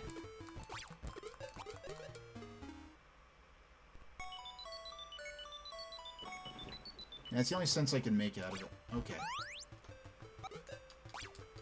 Oh man, I only have... Wow, it's I've already been playing for 90 minutes? Gee whiz. Yeah, I like to start my my hold screen 10 minutes before I appear on camera. So if, like, let's say I was doing a stream at noon, I'd put on the hold screen and put the broadcast live at like 11:50. But I had to put it on a few minutes late. I overestimated the amount of time it would take at the Taco Bell drive-in, Kyle, because it's been a while since I had Taco Bell.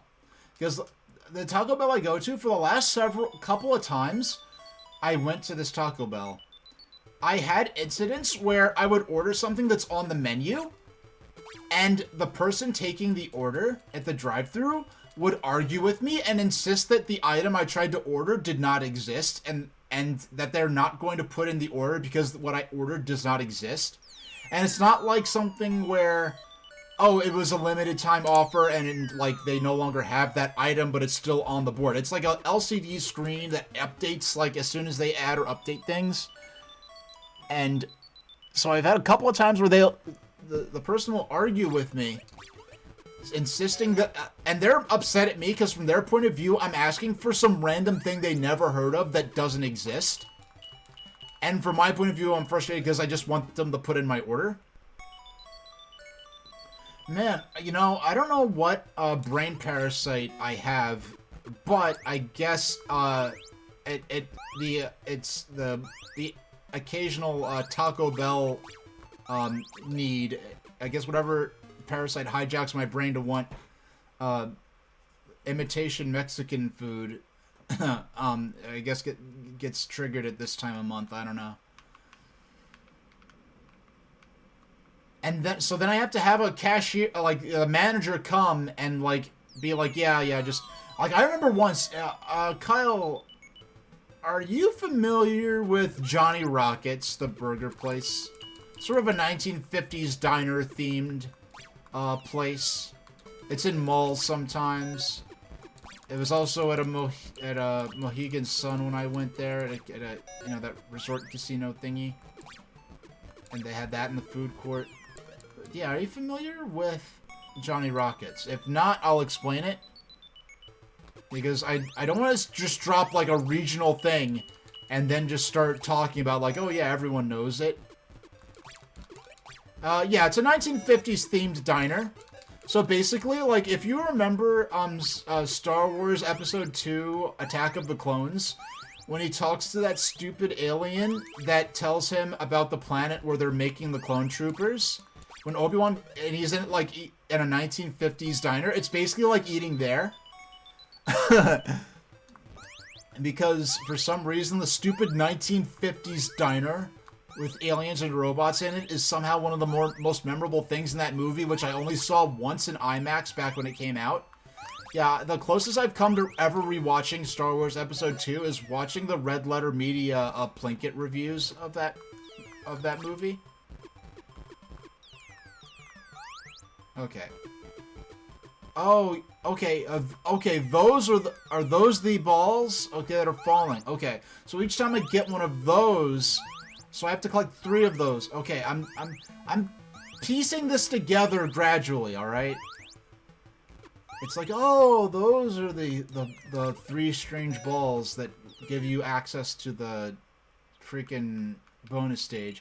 See, look, and if I got it, then it appears on the bottom of the screen. All right. I swear I'm not trying to be facetious with the terminology. That's just what it's called. But anyway, where was I getting at? I started talking about Johnny Rockets. Oh yeah, I was at a Johnny Rockets in Roosevelt Field Mall in Nassau County on Long Island. And Roosevelt Field Mall is one of those intensely American things, because Roosevelt Field Mall was the famous airfield where the airship R-23... I believe that's the same airship, the same airfield where the British airship R-23 did the first transatlantic flight. And it's also the airfield where that guy flew the Spirit of St. Louis across the ocean. That guy who I think gets a lot more hype than he deserves, Charles Lindbergh or whatever his name was. Yeah, I know his name. I'm just being a little stinker about it because not a fan of him personally, regardless of his chivos. But anyway, he took off from that airfield, and so they consecrated this famous airfield by building a mall on top of it, which at the time was like I think the biggest mall on Long Island, one of the top. It's at some point, it's like, I think in the top, like, 5 malls in North America. I remember once me and Pete went to that mall because there was a Nintendogs event. Well, there was a Nintendo DS event with particular emphasis on Nintendogs. And we went there, and the same day we went there, coincidentally, some, like, teen idol celebrity was doing an autograph signing. And I don't even remember who this person was. They're probably an absolute nobody, like now, that no one even remembers who they are. And so I just remember we were just like looking around, and this mall was big enough that at the time, somehow there were like 3 or 4 GameStops in this one mall. There was like a GameStop, an EB Games when it was also owned by GameStop. Then there was like one they called a Funko Land. Then there was like a EB Express or something. Like they used some kind of ridiculous loopholes to get around not having too many of a single store within the same like range.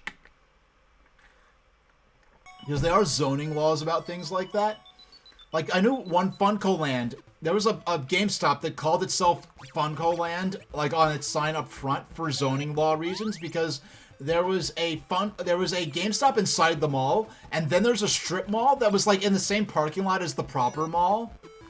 And I guess they couldn't have two of the same store within the same zip code or something because of like local zoning laws. So they called one of them like technically was still a Funko Land. Okay, we gotta get...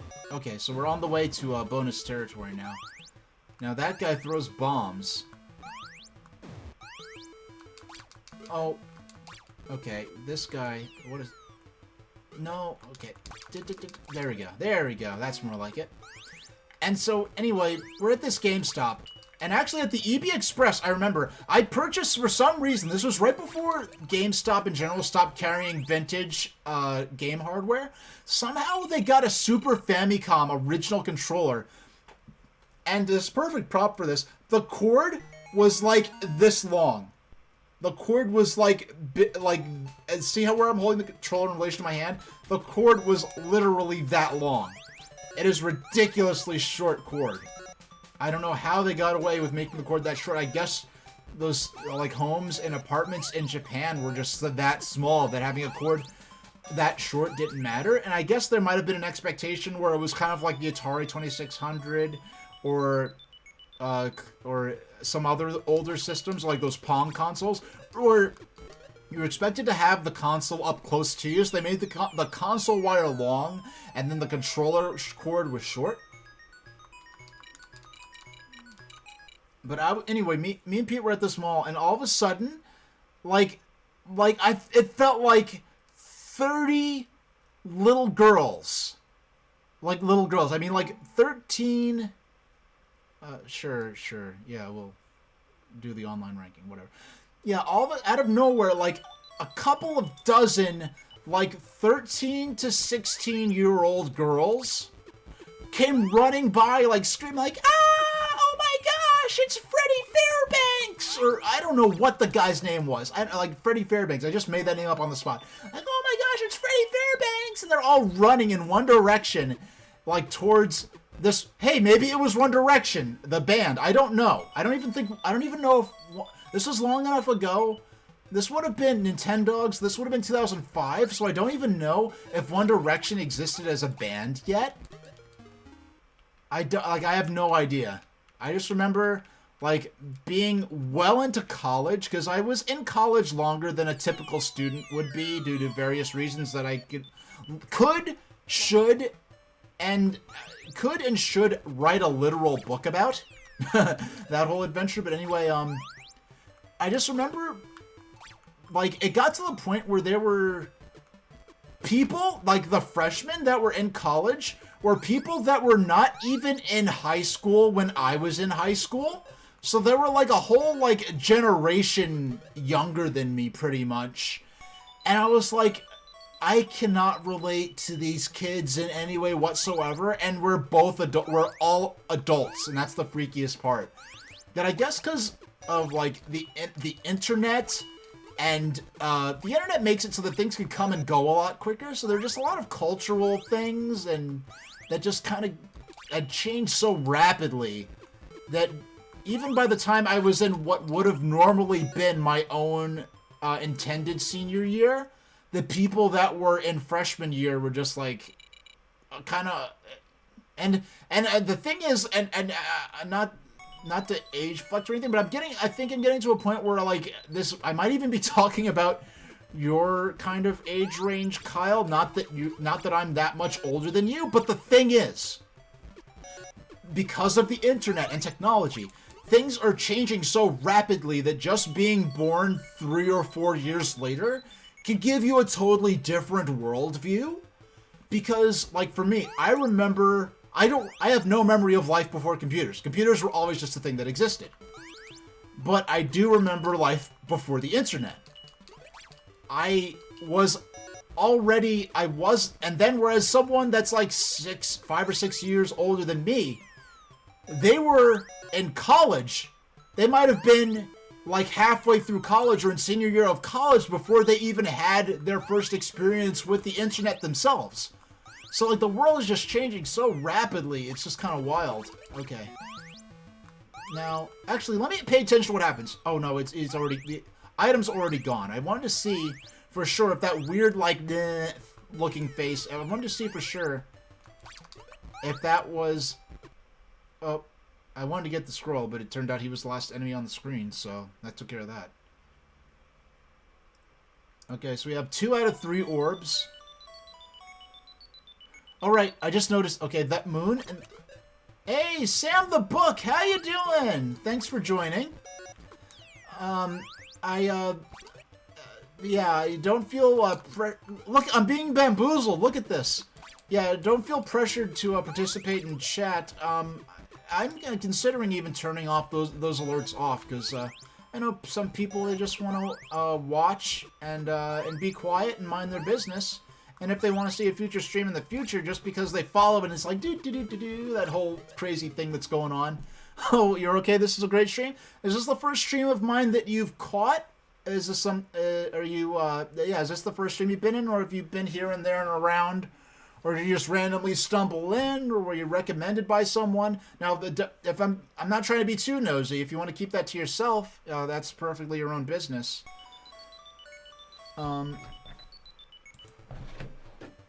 And now if you want to, I'm just going to type that in. You can take if you want to take a look at some of my past VODs, you can get a sense of some of the stuff I stream. And my About page, you can also get a list of the games I've, Oh, you live in Suffolk County, so the mall stuff was interesting. Yeah, I'm one of those people that, well, I grew up in Queens on the Rockaway Peninsula. So, and the Rockaway Peninsula is interesting because politically, it's part of New York City. It's part of one of the 5 boroughs. It's part of Queens. So politically, it's part of New York City, but then geographically, it's part of Long Island. And then, like, yes, so Queens and Brooklyn are also geographically part of Long Island. Oh, you follow me on Tumblr. All right, that's how you found me. You know, I was wondering if anyone ever even actually found me due to Tumblr, so... Yeah, so, yeah, because I'm one of those holdouts that, was on Tumblr back when the site itself wasn't, the punchline to a bad joke. But I'm still there, and, you know, I use it in a way that allows me to maintain my sanity. I know if you leave the little walled garden of people you know directly and trust, if you just go randomly searching for content, Tumblr can get very iffy very quickly. But anyway, yeah, so the Rockaway Peninsula, like the government, it's like part of Queens and part of the city of New York. The public transportation and the sanitation services are from the city of New York. It's part of the MTA. But then stuff like the water and the gas and the electricity are maintained by the same utility companies that are active in Nassau County. And then if you look at a postcard from like 1910 times, from like Arvern or Edgemere, one of those, you know, resort towns, well, former resort towns on the Rockaway Peninsula, it'll say like Arvern, Long Island. It won't say Arvern, New York City, because I don't think those places were added into I don't think those places were lumped into Queens until like 1920 or something like that. I don't know offhand. If, okay, let's... Yeah, so yeah, you can see what I'm streaming here. Yeah, I'm streaming sort of retro... I'm sort of a retro variety kind of streamer. So how long were you following me on Tumblr? Was it for a while, or... Well, heck, what the heck made you want to follow me on Tumblr? Like, that's interesting. Like, yeah... Well, you know, it's interesting. You know, there's somewhere in deep in Nassau County, in the woods somewhere, there's an abandoned building, abandoned brick building, and if you look at the brickwork, what the brickwork says on it is Brooklyn Waterworks. But back when Brooklyn was its own city, because, like, New York City used to just be Manhattan, then they linked in Richmond, or what they now call Staten Island, when they looped in the Bronx and Queens and Brooklyn. When they incorporated the city, that's when Brooklyn started getting its water from upstate. But before that, they actually built water. Yeah, they're getting groundwater from deep in Nassau County, actually.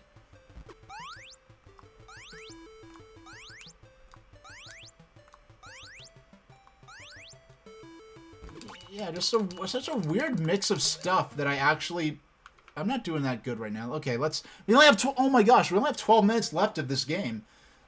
Yeah, so why don't I buckle down? Let's see.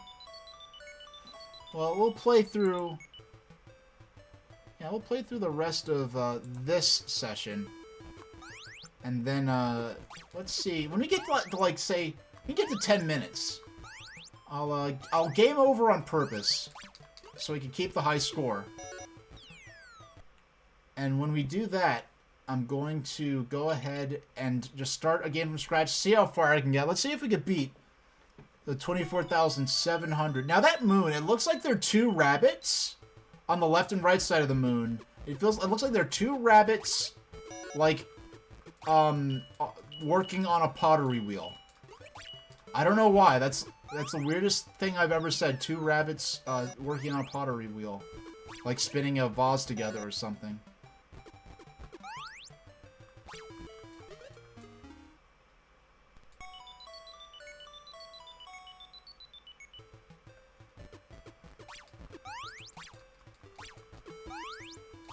You wanted to see low text posts about the retro game scene, so just like just images and photos and stuff like that, but not like, you know, something where like the post has like a long detailed history or anything like that. Is that the kind of stuff you're looking for? Because I know there's, you know what? In the Japanese version of The Man in the Moon is Rabbit in the Moon. You know what? I knew that, but I hadn't thought of it for years. And now that you say that, like, yeah, I do remember that. So I guess that was a deliberate. Oh, you know, yeah, that's why they're all like the space rabbits in Mario Galaxy, in the Mario Galaxy game. That's why there's the Star Bunny things. That the Luma, like, I don't get, like, the Lumas are such weird characters to me. Okay. Because to me, like, if you could have a choice between, like, because they could transform back and forth between that Luma form and, like, the Star Bunny form. And if you could choose to be a little chubby star and a little chubby rabbit with stars on the ends of their ears, like, why would you not choose the little chubby rabbit with stars in the ears? You know, I have not watched Sailor Moon since, like, early Toonami era, so I really remember nothing about it except for the you know, the magical girl transformation scenes. Like, I don't know why I always loved stock footage, like transformation scenes and like stuff like Power Rangers. But like, I mean, I watched the original Power Rangers when it came out, but I already fell off of it by the time Power Rangers Zeo came out. I just realized, like, wait a second, this is just the same thing over and over. I know what they're doing. Like, oh, Kyle, thanks for the sub. AH going into lurk mood. Glad to catch you again. It's great seeing a bunch of streams line up for this week. Consider this a slight offset for the Pocket purchase. Well, well, the Pocket purchase was, what, almost 2 years ago, it feels like? Or at least it was 2 years since they announced the Analog Pocket. So at this point, it feels like I'm just getting a high-end aftermarket video game system for free. It doesn't even feel like I'm paying for it. It just feels like it's not literally a crowdfunded thing, but what is going on here? Hold on, a VIP is calling. Excuse me.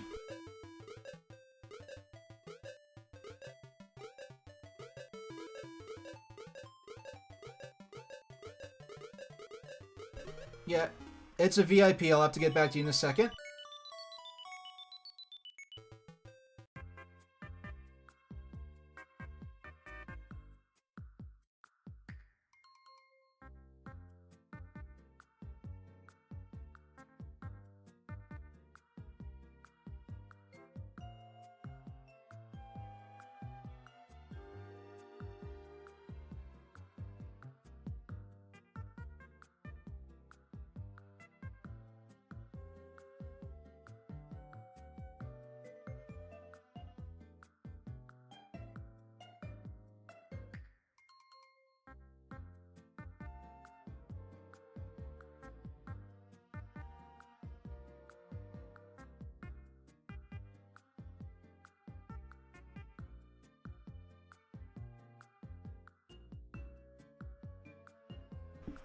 Hey, I'm back. Oh, well, not quite yet. Alright, now I'm back. Alright. You know. Yep, I think that's the first time I think that's the second time I took a call on stream. There are very few things that important, but, when they come up, they come up. So, thanks for waiting on me. Let's see how far we can... Now, this is a fresh game right here, so let's see how far...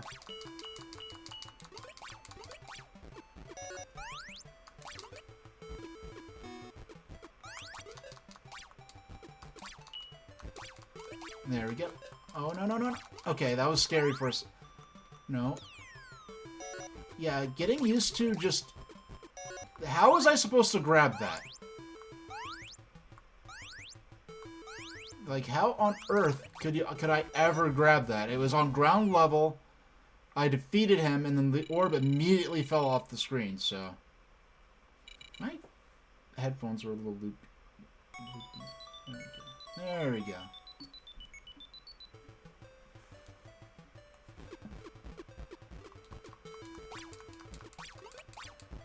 Oh, yeah, no, in 7 minutes, well, 6 minutes now, I'm gonna do my break, and then I'll be back with Mr. Goemon. Another, a later 80s arcade game. This is 84. Goemon, well, let's say on the screen, I believe, wow, the ninja... Oh, that's cool! Alright. I'd never noticed that before. So... What is this? That's a new type of ninja? What is that? Yeah, the enemy ninjas can grab the orb. But when you defeat them, it falls back out from them. And like you could so you'd have to lure them up onto a higher level, maybe? Yeah, I'll be playing Mr. Goemon, which it's a later 80s arcade game than this. So it's going to be a little more graphically and musically impressive, I expect. Now, my fear is that it seems like my hold music is ridiculously loud compared to the actual game music and my microphone.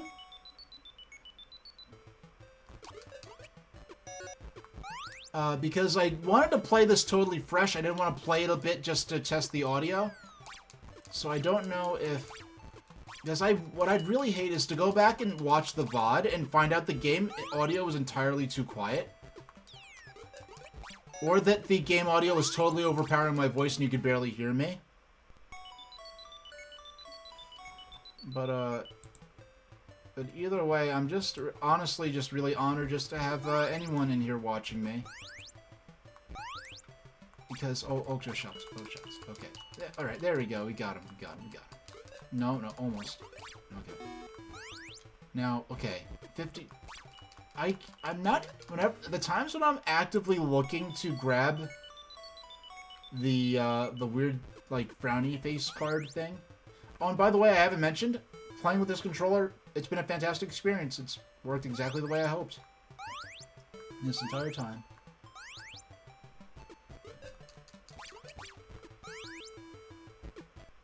Alright. Time bonus.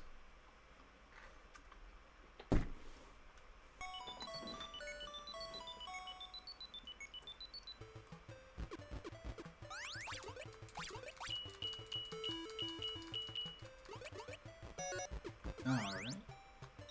Yeah, I'm only...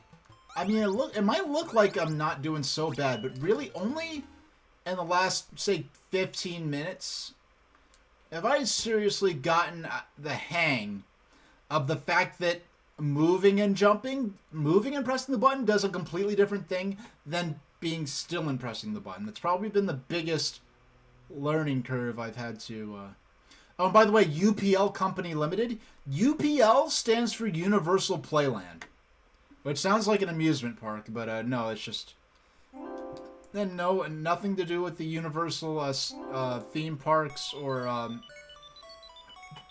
film legacy. Just coincidental name similarity.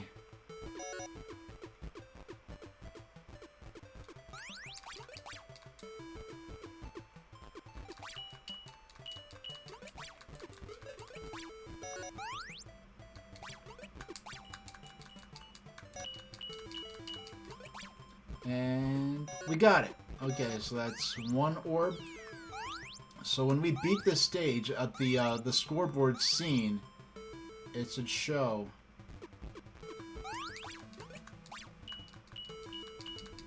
Yeah, at the scoreboard scene, it should show an image of the orb at the bottom of the screen. Oh, come on. That's the... Okay, I have to hold still and jump. Well, hold still and press the button. Yeah, we're able... Ah, that was sweet. I knew, like, the stage is going to end. Can I get the scroll in time? And I actually did. Okay.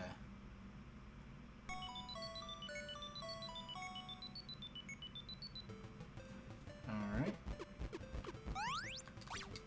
Oh, that would have been a smooth, like, shot if I didn't put myself directly in the line of fire of the other enemy.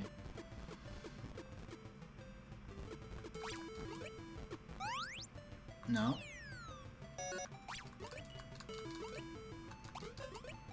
Man, these guys are coming straight to me.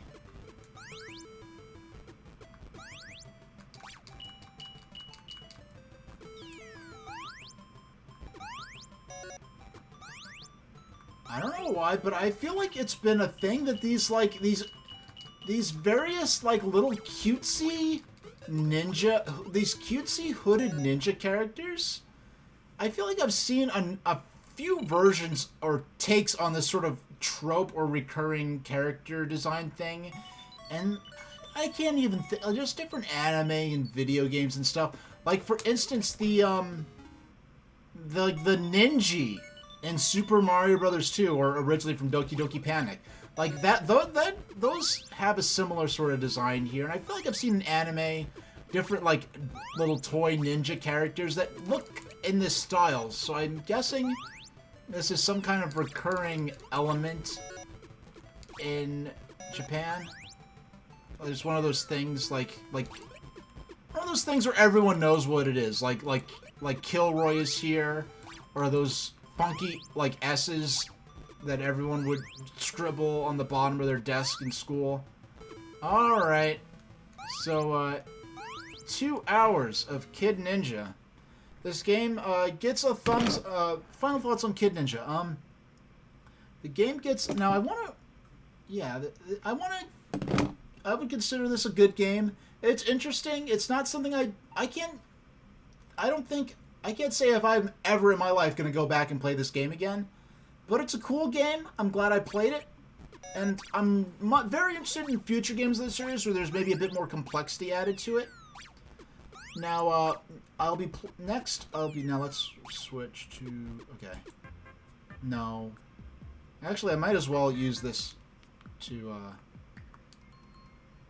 bring up the next game.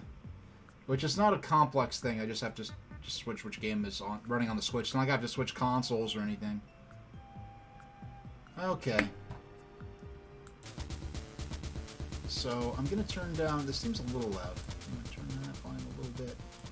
Alright, so I will be back in 10 minutes. Because unfortunately, I'm not the kind of streamer who can just sit down for like 5 hours or 8 hours without taking any kind of break.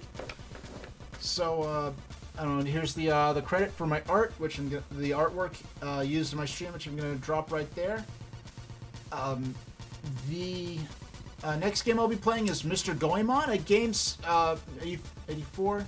So this game, Mr. Goemon, came out 2 years after Kid Ninja, and was the beginning of the Gunberry Goemon series, or Mystical Ninja series, as it would be known in the West. So I'll be back in 10 minutes for at least a couple of hours of Mr. Goemon.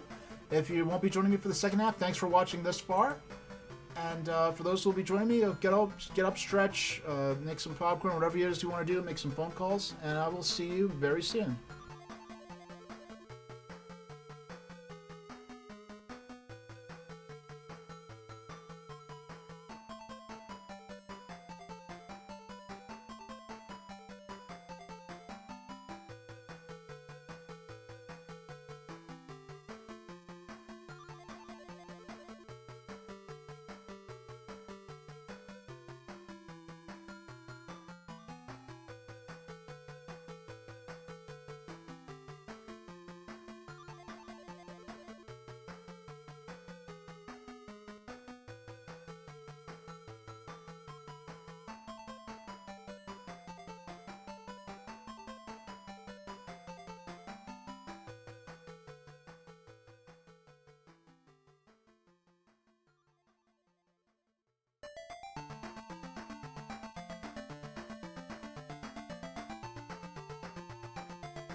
Hey, welcome back. Alright, let's get this started. We will set the timer for 1, 2, 0. Yep. We will start with 2 hours and get right back into the game. Now, hopefully, the sound is balanced good still. Well, I don't know if it was balanced good in the first place. At least no one complained about it, but I have no idea if this is going to be a lot louder or a lot quieter. On my end, I always set my volume so it's just barely audible as far as the game audio, but we'll see how it sounds, and if I need to turn the volume up or down. Now, a little backstory. This game is based on Ishikawa Goemon, kind of a folk hero kind of character in Japan, Japanese culture, as I understand. I've heard him been compared to Robin Hood, in a sense, sort of an outlaw who would rob, the nobility and give the money to the working class and the poor. He fights using a tobacco pipe because weapons for commoners were strictly forbidden, to the point where there's, stories of towns having a knife for the whole town that was strapped chained down. And if you needed to cut something, you had to go up to the town knife and cut things. So to get around this, that's why you have the use of farming implements like nunchucks and scythes and farming tools as that would be like tools that were improvised into weapons. And also tobacco pipes were made rigid, and there was a style of martial arts, I believe, known as Kisiru Jitsu, which was martial arts fighting using a tobacco pipe, which is kind of a trope that you would come to see in a lot of martial arts movies set in old time Japan. And so they made this arcade game, Mr. Goemon. Then later they made Ganbare Goemon for the Famicom, and that became the first in the Ganbare Goemon series. So this is kind of the predecessor to the Ganbare Goemon series, or the Mystical Ninja series, but it's not considered part of the Mystical Ninja series proper, as far as I understand. I don't know if Ishikawa Goemon would be considered a ninja. I did advertise this as like 80s ninja arcade night, but I don't know if in Japan Ishikawa Goemon would be considered a ninja. I think they just called him the Mystical Ninja in the West for marketing purposes. The same way in the Super Nintendo release of that Ganbare Goemon game, they released in the US as Legend of the Mystical Ninja, which I still have not played. Goemon and his sidekick Ibisamaru, they called him Kid Ying and Dr. Yang, which makes me cringe inside. You really called him Kid Ying and Dr. Yang. Yin and Yang aren't even Japanese concepts, but they originated from China. So they just Konami was we'll just throw in some Asian sounding stuff that's marketable to the West. But anyway, let's get started. We're gonna break in. Excuse me. There we go. That is the proper layout. Because before that was layout for Kid Ninja. Or Ninja Kid, excuse me. Oh, by the way, Ninja Kid, there's also an arcade game called Kid Ninja that's unrelated. There's also a game by Taito called The Ninja Kids, which is a beat 'em up that's unrelated. So Ninja-Kid specifically, if you want to look this game up. So, alright, so let's get started. Yeah. There we go. So if I need to turn the game volume up or down, just let me know and I'll do that.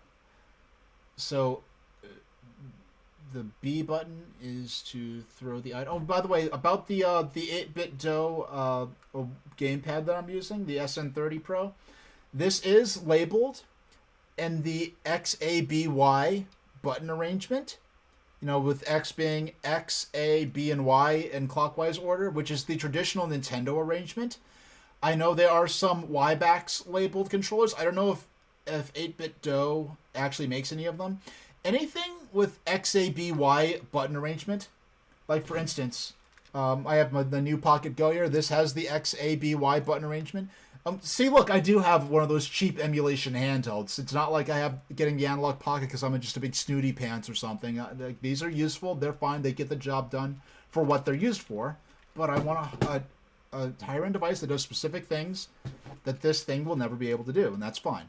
But anyway, this has XABY buttons. This has XABY, which is the original arrangement for this type of buttons that Nintendo pioneered.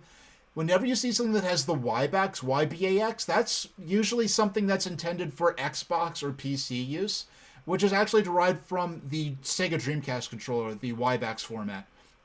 What I find funny, just real quick rant about controllers, is I love when people complain like, oh, I hate Nintendo's controllers because the buttons are labeled differently. Why doesn't Nintendo just do the standard button layout? I'm like, Nintendo made the letter-coded face buttons in the XABY. They pioneered that. The YBAX format, I don't even have my Xbox controller with me, but the YBAX format was a variation of that Sega started and that Microsoft picked up with. So if anything, that it's the Xbox one that's not standard. But you know, what's really funny is how on Nintendo, PlayStation, and Xbox controllers are all in different positions. But okay, let's get started with Mr. Goemon, a game I have never played. I have never heard this or seen video of it. I've seen screenshots only. I've been interested in what this game has been like since maybe 2007 when I first heard about it. So let's get started. All right. Let's look at the attract mode for a bit. Oh, funky. I think I need to turn the game up a bit. I think I do need to turn the game up a bit, yeah. Oh, yeah, the look of this is kind of a bit more like Japanese, like traditional Japanese artwork, maybe? Like the way the faces are kind of like slanted in the terms of perspective. All right. No. So we insert coin. Bonus at every 20,000 points and then at every 60,000 points. No real. Oh yeah, this is very. Okay.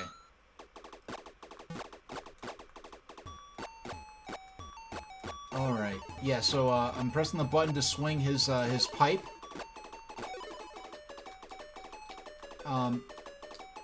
Okay, it's the up button. He has a peach. Oh, you can throw the peach. Oh, what the heck?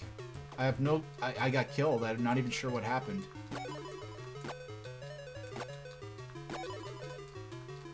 Oh, what? Oh, they're... Oh, I see. They're tying him up. I get it. All right. You have to shake them off. Okay. Oh, yeah.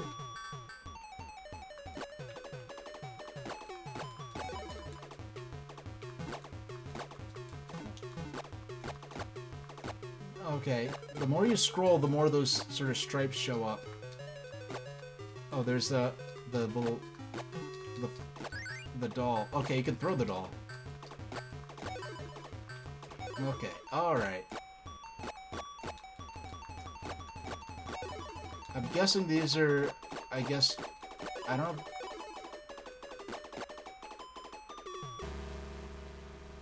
Oh, it's... I'm on a time limit here.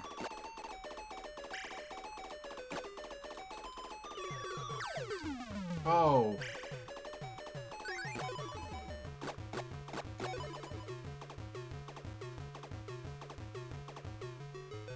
Oh, it looks like we're on a point... Oh, he actually takes a hit off the pipe there. I mean, a hit. I mean, it's... these are pipes were used for tobacco. Oh, it starts right into the next stage. Now, I have a feeling I'm not recognized... Like, I feel like I'm having a bit of a harder time because I'm not... I think I have an easier time recognizing some of these things as, like, oh, that's a so-and-so guy, so he's going to, I don't know, do it. Alright. Alright. So, insert coin. Yeah, it seems like universal. I think, yeah, the left bumpers to insert coin, right bumpers to start the game. Alright. Well, now that I know... We'll try this next time we get a game over. Yeah, the swinging the pipe is a fairly slow action, so I have to be more. I have to be less hack and slashy when I.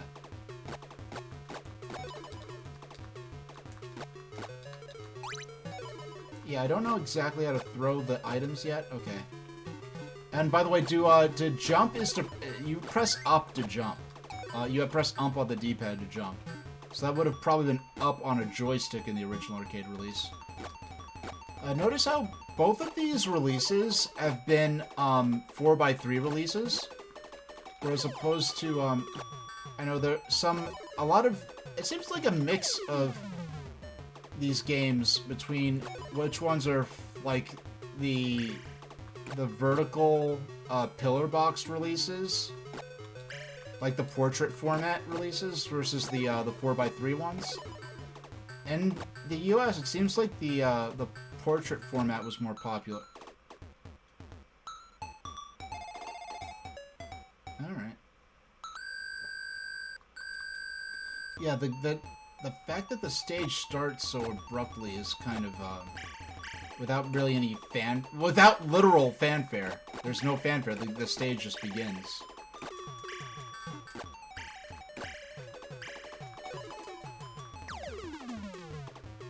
This is about as far as I got last time, too. Okay. What's interesting to me, like, having played Mystical Ninja starring Goemon, and knowing where the series goes eventually... Alright, let's take a look at the manual. Okay.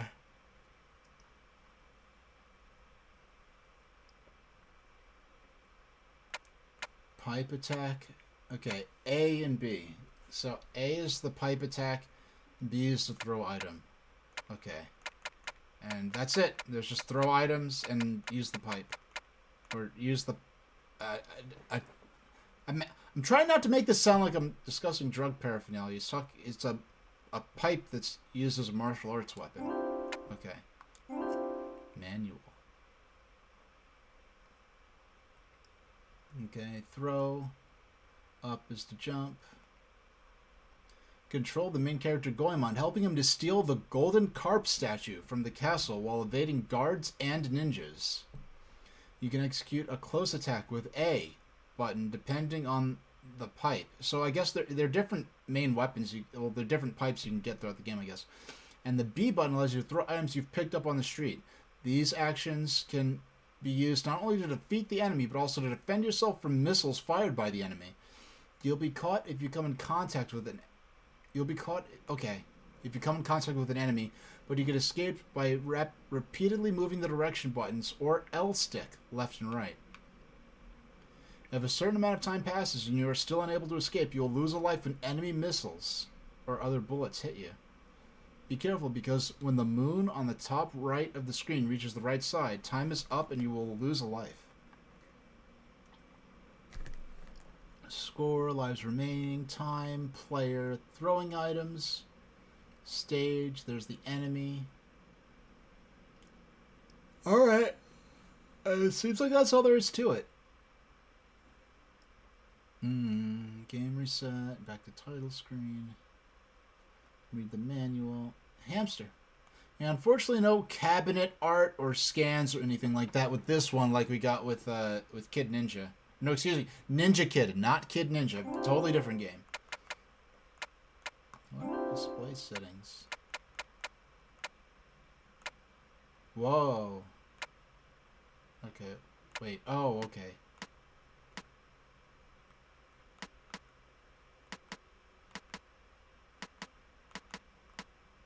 Soft. Hard. Yeah, I'll just leave that off. Size of the display. No, we're not going to mess with the display size because I've made my layout around this current display size. And wallpaper off. Yeah, might as well leave it off. It's off now. And the way I set this up, you can't see the backdrop anyway. You can't see the background of the Well, I do like the... this is going to sound a bit maybe odd, but I do like the color... The use of color in this game so far is cool. But this seems like a real point A to point B game that we could actually beat. So, definitely a lot more replay value. I doubt we'll ever beat it, but...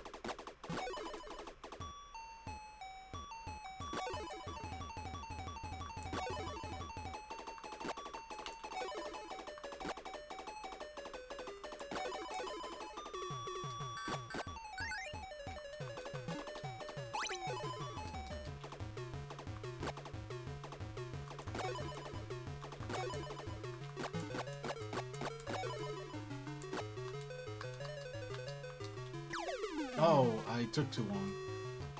It's just like... Okay, we're racing the moon to the left of the screen.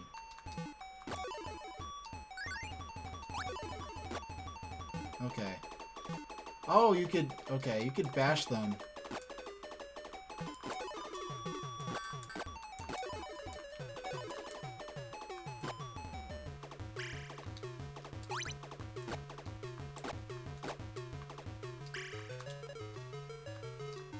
We're almost at the end of the stage.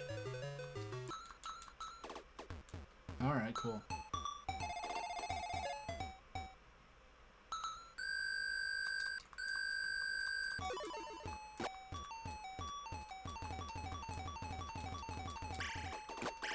I don't know, this feels almost too chaotic.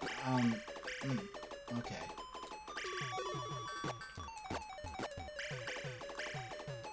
What's messing me up, it takes a while getting used to pressing B to fire the weapon.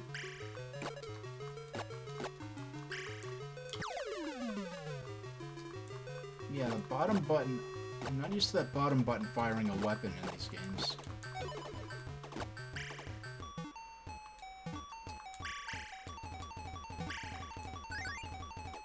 You know, it's also taking a lot to get used to pressing up to jump. I think that's the biggest problem I'm having so far. And there's no way you can remap it, because you can't remap the directions.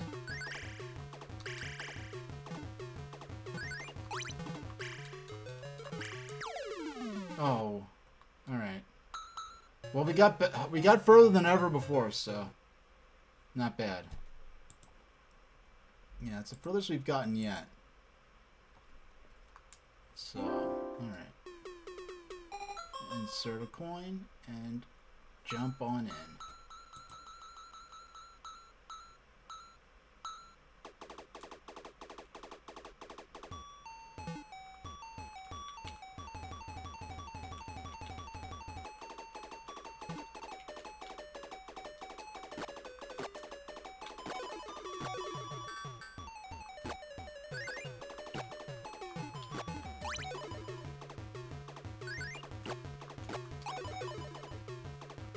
Alright, yeah, it's really hard getting used to...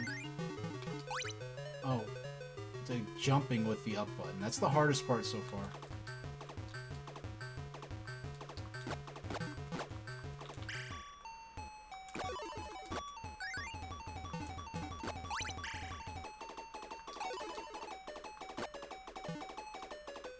Alright.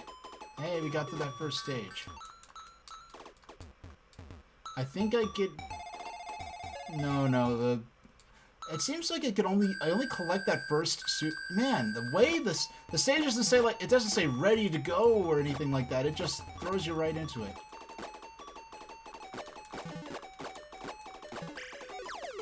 Oh. How many hits can the character take?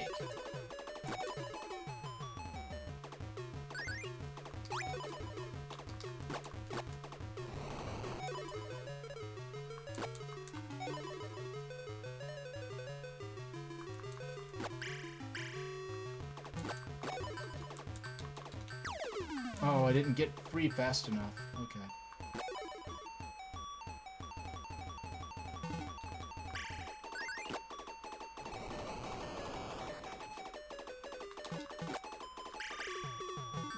Man, it takes so much getting used to jump with up. But at least, what I could say is this feels at least like a game that's designed for up to be jump. It doesn't feel like a game where jump should be like any other game, but they just designed it poorly. Oh, a boss.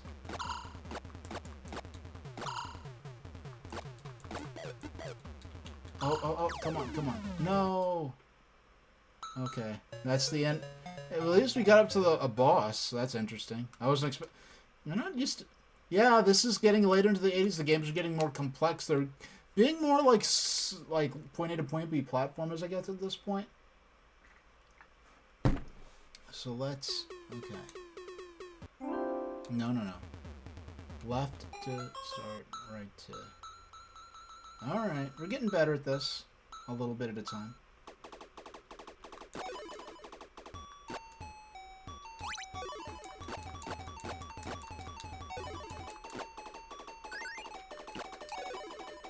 Nice. I think you get combo points for...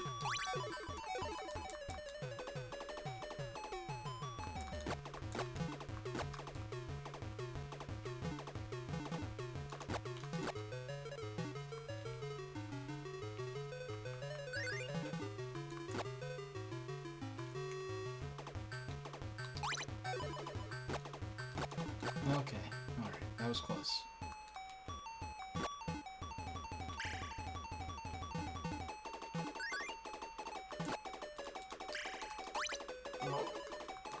Okay, we're doing good, but we're taking a lot of time, so...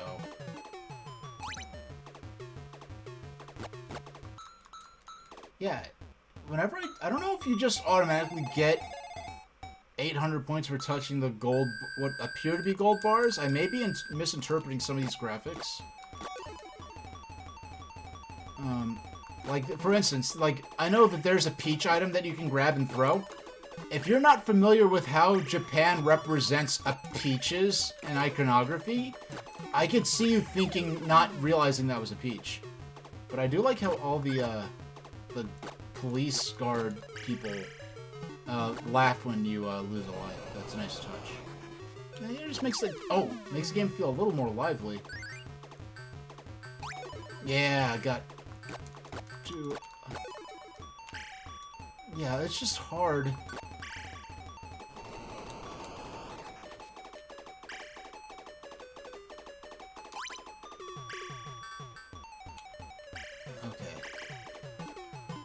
Now I wonder if these items are like I don't know. I'll have to pay attention to see if some of these bottlenecks where there are a bunch of enemies at once.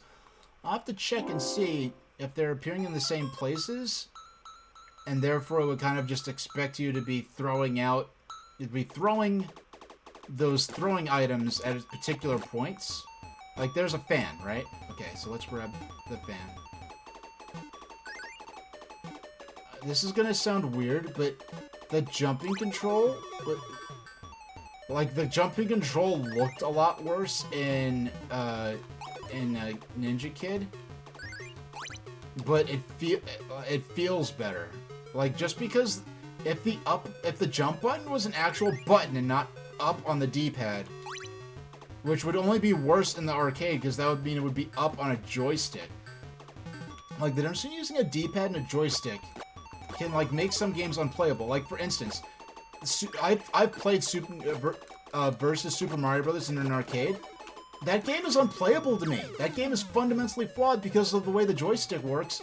I can't understand how is you supposed to... Yeah, you could see people playing the home version of versus Super Mario Brothers on Switch, but try playing that with the joystick. You can't, like in the Firebar levels, you can't... Once again, just the fact that it just throws you straight into the action with no, like, ready, go, or anything like that.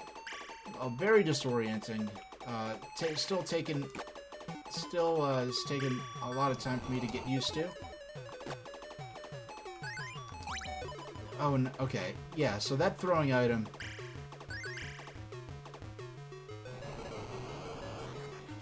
Oh, no, I fell in the water. I think that's the first time I took a death like that.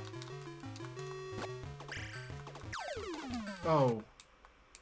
Is there a health... Oh, man, that did... I feel like I played better, but I didn't make it as far. I don't know.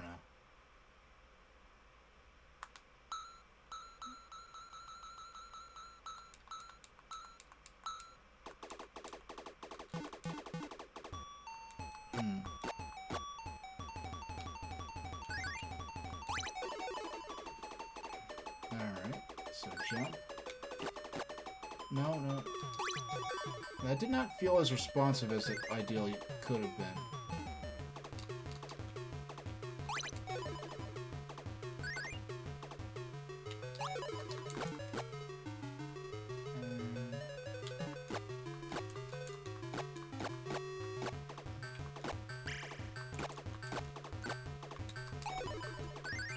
I'm interested. I just thought of something. I should have prepared for this before stream, but I want to see. I just want to look real quick. I just want to test something.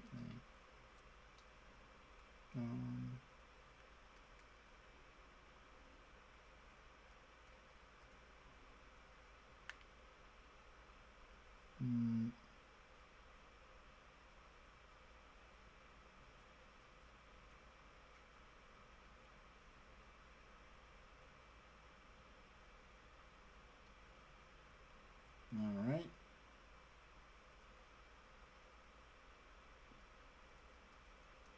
I just want to see if I could find.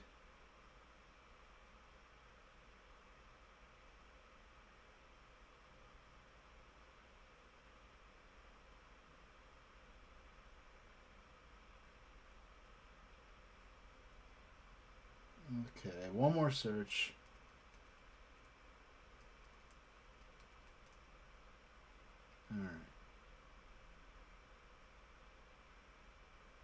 Alright, that's not gonna work.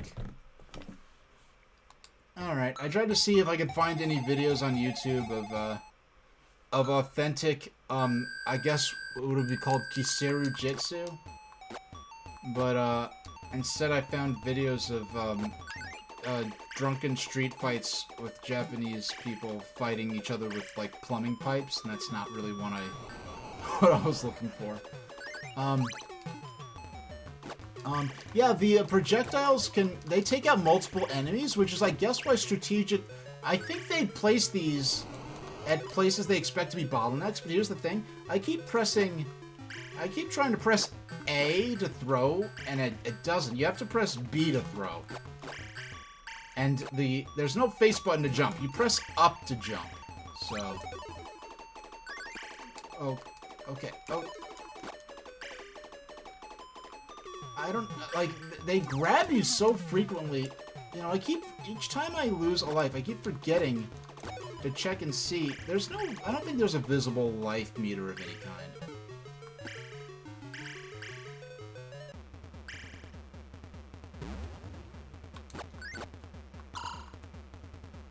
Oh, okay, I see. Oh, no. No! I think just... Okay, I can. There's...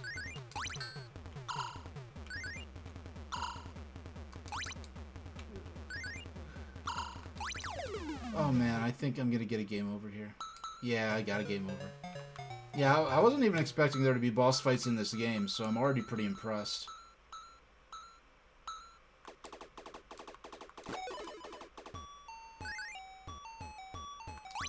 No, I don't know, the controls feel just a bit unresponsive. Like, it's weird. Like, I feel like this is a better look. Like, this game is this feels like if the quality and responsiveness of the controls between this and Ninja Kid were swapped, this would be a great game, and Kid Ninja would be, like, really unimpressive. Whereas, like, Kid Ninja wasn't that impressive of a game, but it felt good because I felt like I was in control. I felt like, even though it had an interesting style, it was clearly a sort of a relic of its age. I felt like I was doing what I wanted to do when I wanted to. I felt like I had to learn how to get good at it. Whereas this just feels kind of clunky and unresponsive. Like... Yeah, if these controls were as tight as Ninja Kids, this would be unquestionably the better game. Whereas this is like the characters are like the characters are bigger and more detailed. This makes me certainly feel a lot more like I'm in ancient Japan than Kid Ninja did. I mean, Ninja Kid did. I keep saying Kid Ninja, and there's Ninja Kid, there's Ninja Kid, and there's the Ninja Kids, the plural, which is the title beat 'em up. Oh wow, this is the quickest we ever got here.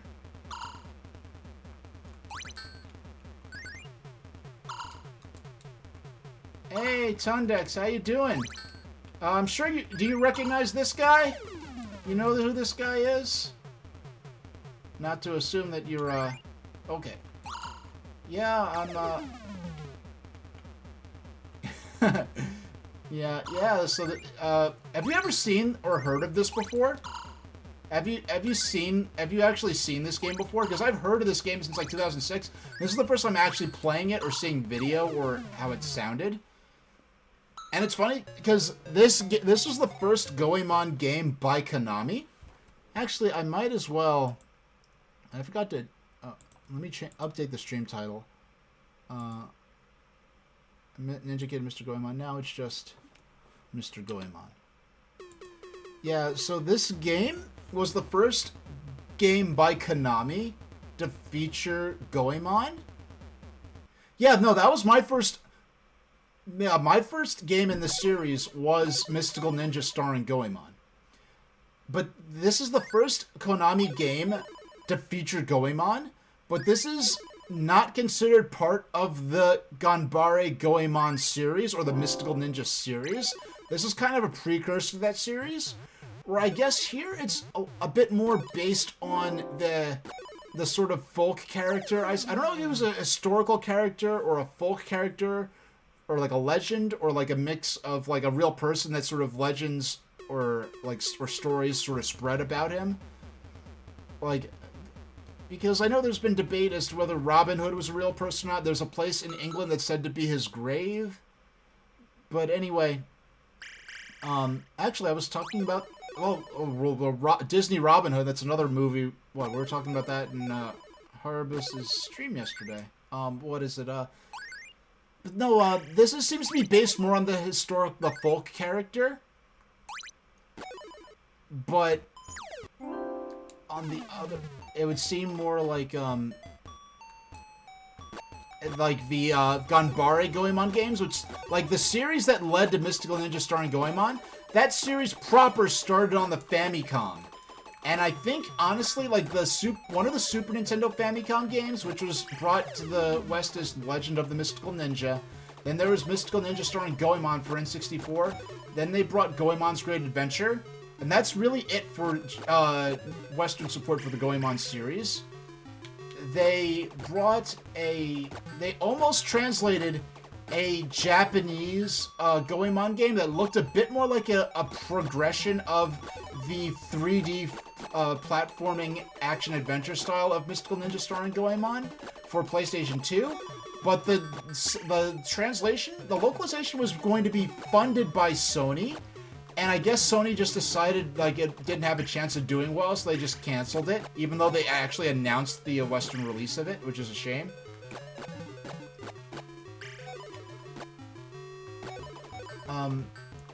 Now, as I understand it, a lot of these games have been fan-translated. Oh, and,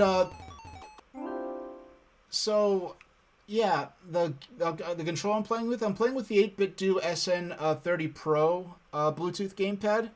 This arrived in the mail yesterday from Best Buy. It didn't occur to me, I'm like, oh yeah, I'm going to need a compatible Bluetooth controller when I'm playing with the Analog Pocket. Oh yeah, by the way, I forgot, I found this on my seat. I was showing off some of my Game Boy Advance and Game Boy Color games. I'm like, where's Mother 3? Then I found it, like, oh yeah, there it is. Yeah, I got this incidentally at the time, not considering that, yeah, this is actually going to become a highly desirable game later on, because I just casually purchased this at the time it was a new game. Actually, I think I got it in, like, 2007, like a year after it came out. I was not in a rush to get it either. But yes, oh yeah, so I will be, I guess I might as well show this off real quick. Yeah, so I've got the console cam is aimed at the floor right now, but I've got my layout ready for my Game Boy. When I get the Analog Pocket, hopefully tomorrow. I'm glad the controller got here when it did, because it didn't occur to me that I would. Oh yeah, I'm gonna need a separate gamepad when I'm playing with the Analog Pocket on stream. So yeah, so I'm gonna be streaming today and for the next 3 days. So tomorrow, Thursday, Friday, and Saturday. So that's a total of 4 streams in a row, which I don't think I've ever done before. So it's kind of a special occasion. Because I have been looking forward to playing my handheld cartridges with the Analog Pocket since they first announced it. If the Analog Pocket did not have the dock, I don't think I would have bothered pre-ordering it a year well, actually, yeah, like a year and change ago. I know, no, it's been like, yeah, like the better part of 2 years actually, but or it's been at least 2 years since they announced it. Now with these throwing items, like, you touch them, they attach to Goemon's head. You press... Oh, and another thing I didn't mention. Apparently, in Japan, his name is actually said Goemon. Which is something I've heard. From people I believe know a lot more about this stuff than me. Which is kind of funny, because you'd think, like, the accented E would be, like, probably the more proper way it would be said, but apparently in Japan, it's actually said Goemon. I'm not sure if that's true or not. I didn't do much, yeah,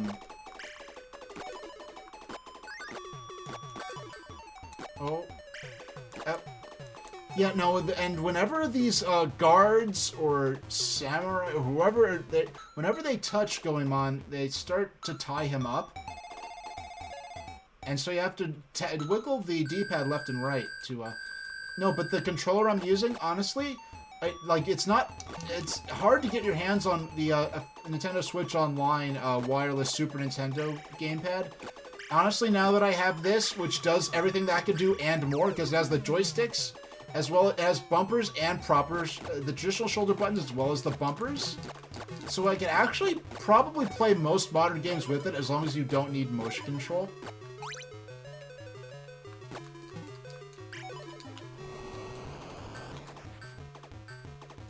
Now, the jump on this game is by pressing up on the D-pad, which is not very satisfying. Honestly, I feel like that's seriously harming this game's enjoyability to me. This game just seems a little too frantic. Like, there's a little too much going on, and the controls aren't as snappy as I feel like they need to be for what they're trying to do. But hey, we've got another nearly 90 minutes to wear this game in and give it a proper chance. So, but I've already gotten a lot better at it. And believe it or not, I was surprised to find that this game actually does have bosses in it. There we go.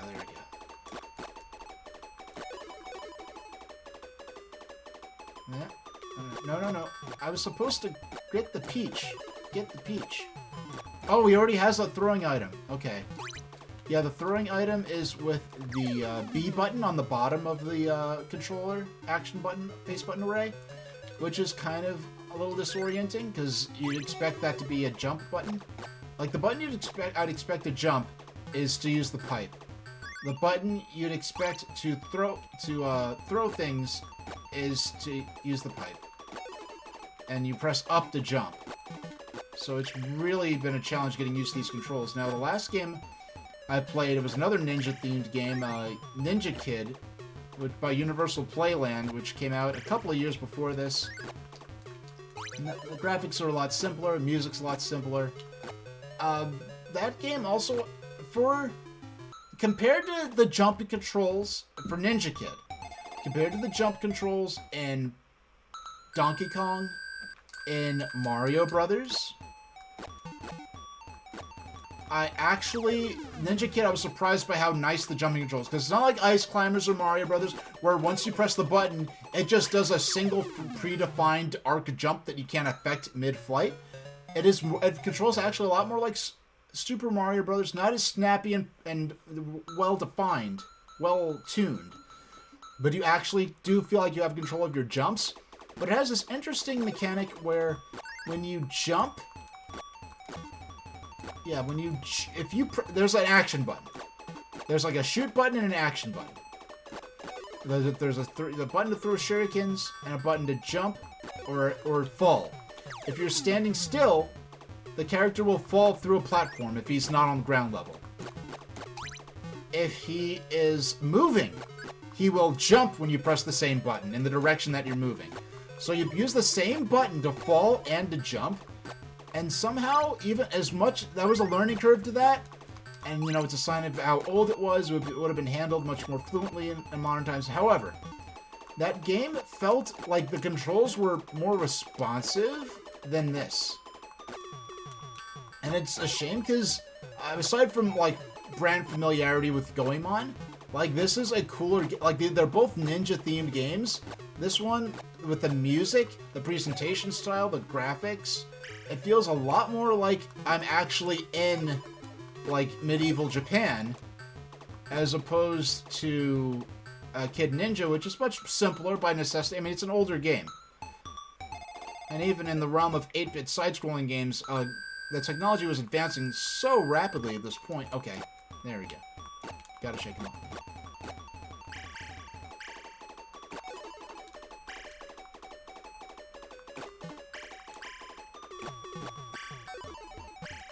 Alright.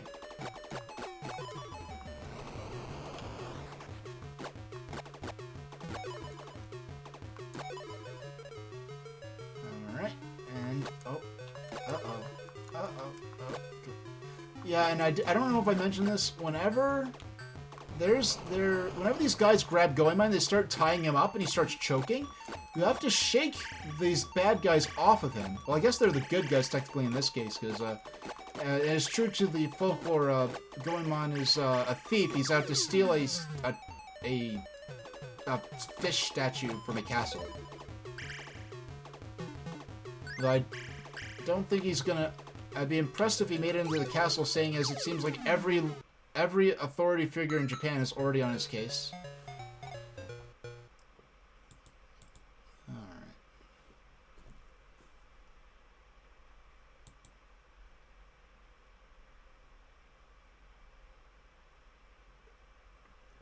Alright. Alright. So, just take a sip of water. Oh, and that guy right there, that's the boss. It's been a while since we got to the boss. I don't know what's going on. Yeah, that's the first boss of the game. There are apparently a few bosses. I wasn't expecting to see a boss in this, but we'll,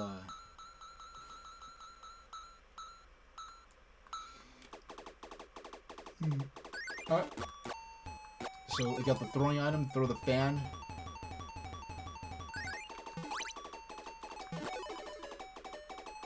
Got the bell. Yeah, you can jump on these guys, but that does not eliminate them from the board. That just stuns them. There we go. We threw the cat doll.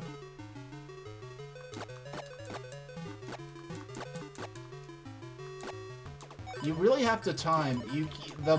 The swing of the pipe is not fast-paced. And when I'm saying a pipe, for those of you who can't tell, I'm not... It's not like he's swinging around a plumbing pipe. I don't think they... Well, they didn't have plumbing in the modern sense in Japan at this time, but... He's actually using... See, look, he's smoking it. He's just using a tobacco pipe, which is an improvised weapon in Japan, since I believe commoners weren't allowed to have things like swords and knives at the time, so they used things like farming implements or tobacco pipes as weapons. Okay. So, like, so for context, like, for those who are just... If you're not totally unfamiliar with this character, basically this game would be the equivalent of if in England they made a video game about Robin Hood, pretty much. And you were going around with a bow and arrow, you know, robbing nobles and taking their gold. That's pretty much what's going on here, but this is the sort of the Japanese equivalent of that trope or that archetype.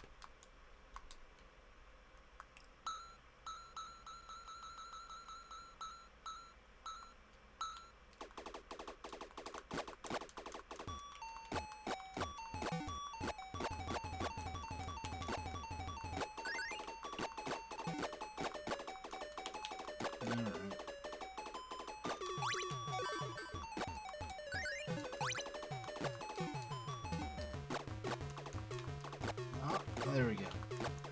Yeah, I don't know, like, if this game had, like, 20% fewer enemies, it's just like there's not a single... I'm having to swing this putt... I'm gonna have to swing in all directions, constantly shaking guys off of me. I mean, like, Pac-Man is frantic and non-stop, like, Rally X is frantic and non-stop, but this is, like, just too much, and, like, yeah, it's just a little too frustrating. It feels like the game is barely letting me even play the game. If that makes any sense.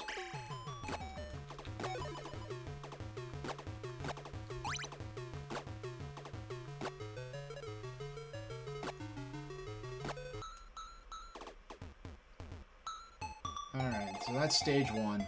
Still have 2 lives left. And no, there's no sort of warning before the stage begins. It just sort of throws you right into it.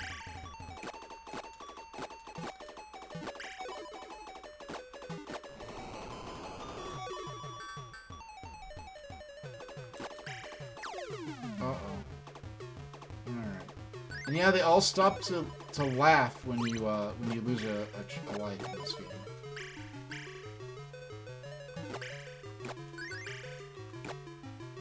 I mean, considering they're acknowledging the fact that he died, you'd think they'd be, like, alarmed and stupefied that he comes back to life moments later, but... Oh wait, you know what? This isn't even... Okay, I just realized this is still considered stage 1.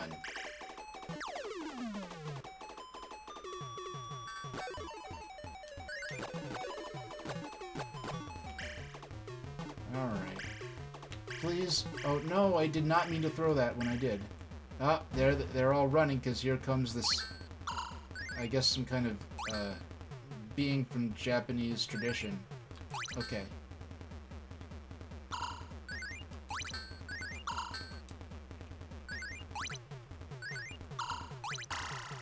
Hey! We beat the boss!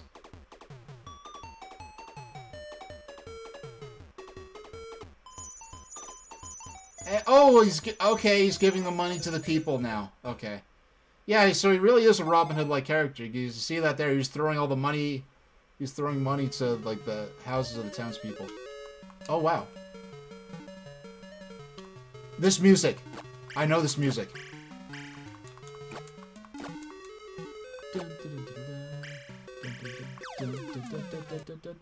Aw, game over. Okay, I have to come clean. Like, I have played the Famicom Goemon game on an emulator, and like on my G3 MacBook, on my 2001 model MacBook, I did play the Goemon game on Famicom that started the actual Gunberry Goemon series. That music right there is like the main theme for the first level of the game. But if you've ever seen the Angry Video Game Nerd episode about Little Red Hood, that game is actually seemingly, it may or may not be a ripoff of the first Gunberry Goemon themed around Little Red Riding Hood. Because they're like, I mean, in Gunberry Goemon, they're like shops, and there's these slight, like, RPG elements to it, so I can't read it and tell what's going on. But, so I think, they're translated versions of all these games. Eventually, I will play all these fan-translated Goemon games on stream someday in the future. Just not right now. Alright. Alright. So, hey, we know we can beat level 1, so...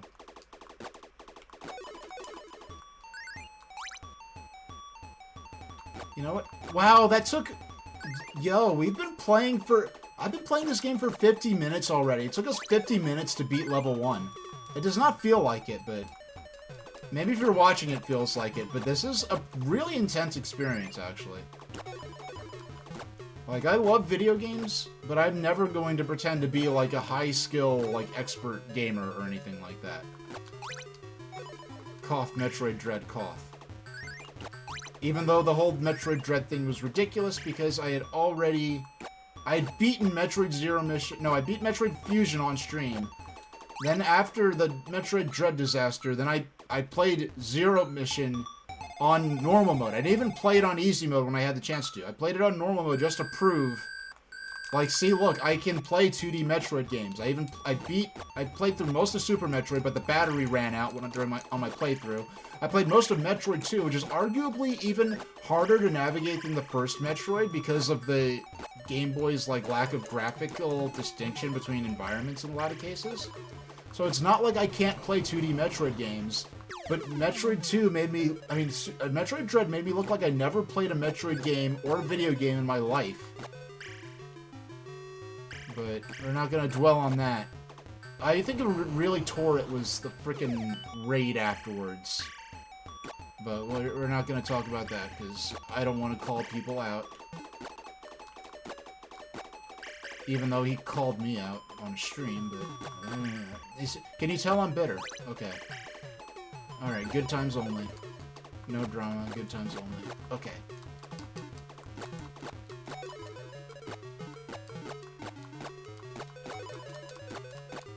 Alright, wow, we made it to the boss. We've only lost 1 life so far. Oh, shucks.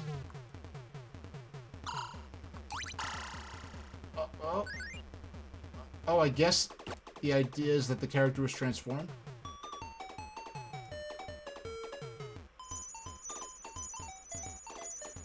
How did we make it this far out? Wow, it's like... I don't even feel like I'm getting better, but now I'm just... Here's the...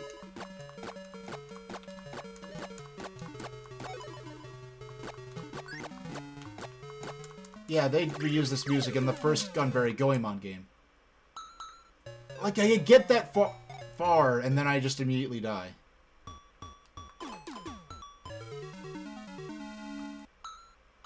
I could get to stage 2.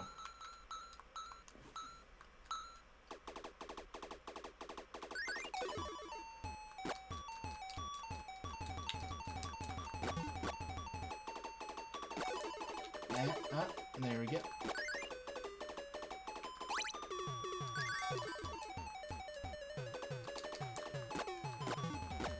Alright.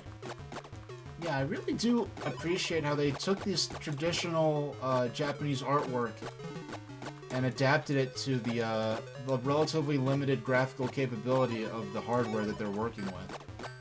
I think that's the thing that stands out the most about this game.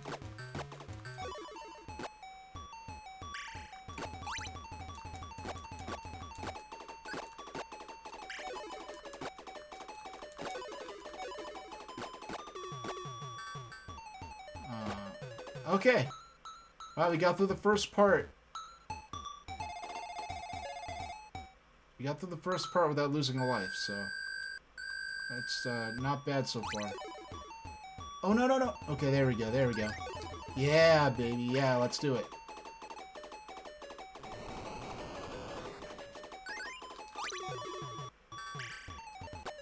Whoa!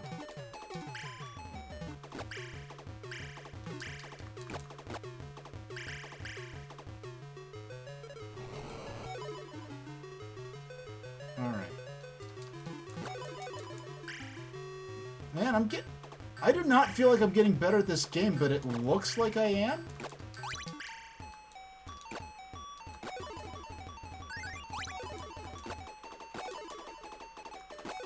This is the furthest I've gotten so far without losing a life. Okay, come on. No, no, no. Oh, that was... Okay, that was rubbish. Because that enemy, that normal enemy was supposed to despawn and he didn't.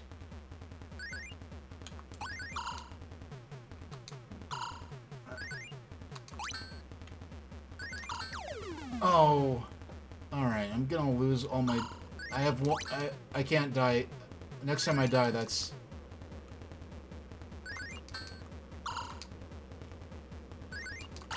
Okay.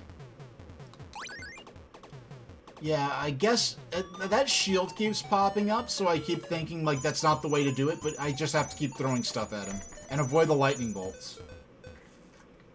And the lightning bolts don't really fly in the way that you'd expect a typical video game lightning bolt to fly. And I think that's why I keep getting hit by them. I think this is already the furthest I've survived into this stage so far.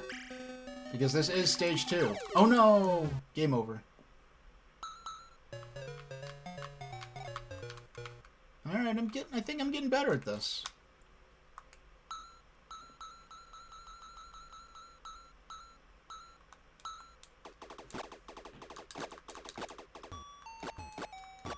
Okay. Like, sometimes I still, like, the controls I have about the complaints are still there, but I feel like I'm getting better. But really, like, if you're in an arcade, like, there's no, I've paid, like, I've spent, like, would have been so much money back then to get this good at the game.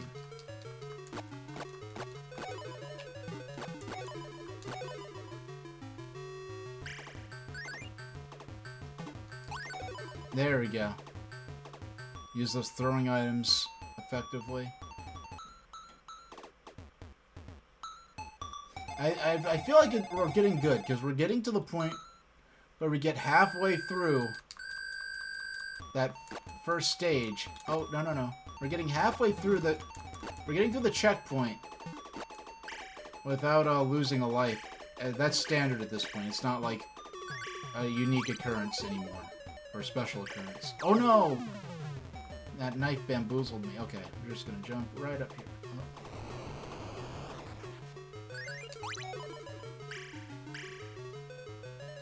Now, after the stream, I have to make some calls, and one thing I have to do, I have to get my rubbing alcohol and my Q-tips out. I need to clean all my old Game Boy cartridges, because I haven't really been using them much. Not since, I mean, I haven't had my GameCube player, my GameCube with the Game Boy player set up. I have not had that really set up since 2017. And actually, my GameCube and Game Boy player are still in my old region that I moved from in a storage unit. So I don't even have them with me now anyway. So since, I mean, I've added a few games to my collection with the intent of eventually playing them. Like some of the games I added to my collection before they even announced the Analog Pocket. Wow, for the first time in a while, he actually didn't even get past the boss.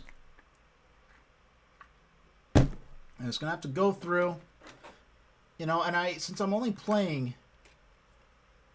Game Boy, original Game Boy games tomorrow, is all I'm playing. Therefore, I think I'll be good. Yeah, I'll just go ahead and clean only the original Game Boy carts. I know there's some games I specifically won't play because I'll be... What's happening? Did the gate... I think the game just froze. Well, that's interesting. Because the game froze, but not the emulator program? Game reset? Yeah! I've never seen that happen before. I've never seen a game, an emulated game in one of these digital re-releases of a classic game, just freeze. And it's like, if the Switch crashed, that wouldn't have really been a big deal. If the program, like the Arcade Archives, there's the copy of the game in its entirety, emulator, menu system at all, crashed, I really wouldn't have thought twice about it. The fact that the actual game running on the in the emulator crashed, this is a really... that actually kind of makes me... I'm kind of impressed about the emulator itself now. Like how... accurately it's running. Okay. Alright, so we've been playing Gunbury Goemon. We've been playing this for an hour now. So 30 seconds, my thoughts so far. Oh, at least we can take a look at some of the other later stages we probably won't get to, at least this time. This could be a game I go back to, even if just as a 20-minute warm-up game or something like that. I can see myself coming back to this, but for now, the controls are a little too... There's a bit too much stuff going on, and the controls feel slightly unresponsive. They don't feel bad, they just don't feel as tight as they should. But it doesn't feel like the controls are broken or anything.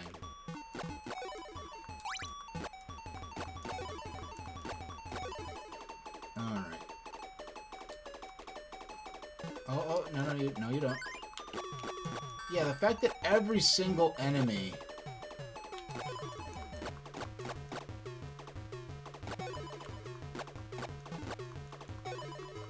the fact that every single enemy seems to be, Okay. No, I forgot I already have... No, because the thing is, in other Goemon games, what little I've played of them, those cats do something very different. Like in Mystical Ninja starring Goemon, getting that cat gives you an extra life. Even though lives don't really matter that much in that game from what I remember, the way it's structured. So when I touch the cat expecting something else to happen, like getting an extra life or bonus points or something, and instead it's just a throwing item. It's a weapon, a disposable single-use weapon. But oh, I missed all the goons. Okay.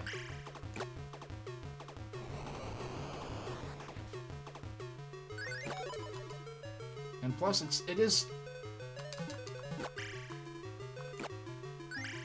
just tricky getting used to all these different buttons to do all these things, because the hardest part by far has just been the fact that you need to press up to jump. I mean, it's got to a point where I don't think about it anymore, but it still makes the game a lot harder than if there was an actual proper jump button. Oh, are we gonna have a short run? We're not gonna beat the boss this time? Oh. At least we get to the boss.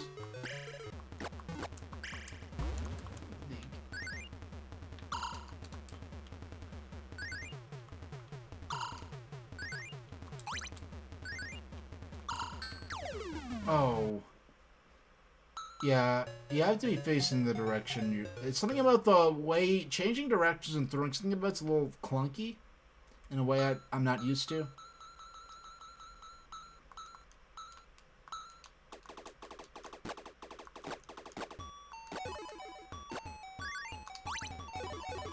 Yeah, there we go. Jump. And up.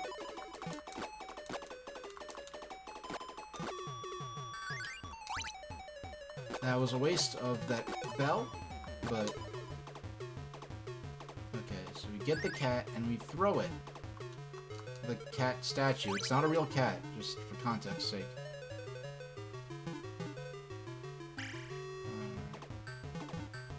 And there's the jerk that drops the knives at you. Yep. Oh. Okay, there we go. Shake him right off. Shake him right off.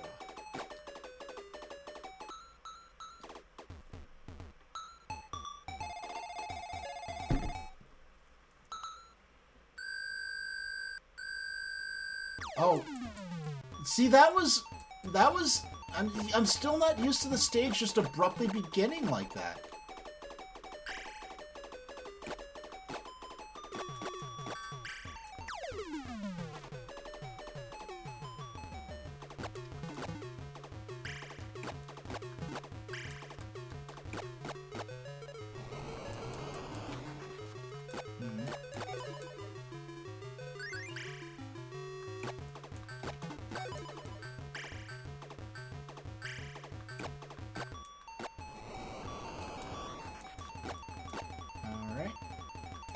there's one of those famous / infamous Tanuki statues in the background there. Oh, there's another one.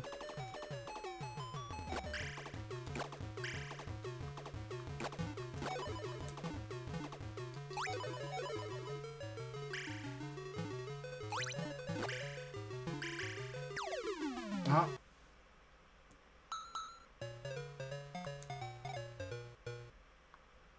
Okay. Like, I was doing better for a while. Now I'm getting worse again. I need to... Alright, this isn't a big break. I'm just getting up. I'm just going to stretch a bit. Halfway through the Goemon session. Alright, we're going to sit back down and make the magic happen. I'm just going to take...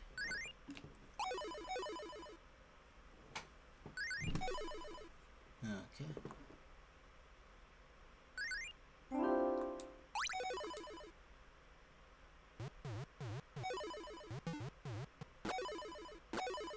Yep, so... There we go. Now, I wonder why they decided to call the game Mr. Goemon. Because you can see by the title, when they say Mr. Goemon, they literally are using the English language word Mr. And then Goemon is written in Japanese. Like, I wonder what the idea... If that's considered, like, a bit ironic or has some unique connotations or effect in Japan that really don't follow through in translation. Like, remember, like, for instance, I remember the first time I saw the Studio Ghibli film Whisper of the Heart. I watched the dub version. The dub, the acting, the writing, it's fantastic. But what I didn't... There's a plot point in that game about a high school project where a girl is translating the song Country Roads into Japanese. So they're translating the English language song into Japanese as a school project. And it's like a recurring plot point, them singing the song, right? But in the dub, the point of it is kind of lost. Like the context is kind of missing, because in the movie there, it doesn't make sense, because the point is that they're translating the song from English into Japanese, but then when you watch the movie fully dubbed in English, it's already in English. So the sense that they're trying to work on the translation is kind of lost. And it's a good dub. It's not one of those dubs like where they try to somehow hide the fact that it takes place in Japan. It's not like one of those kind of things. But, you know, it's funny, like, I remember watching that movie, Whisper of the Heart, and not, like, someone had to tell me that it was a romance, and it was like a romance movie. And it's like, it's literally called Whisper of the Heart. And how could I watch this like 4 or 5 times and not realize, oh yeah, this is like a love, like romance, like boy meets girl, like high school sweetheart movie.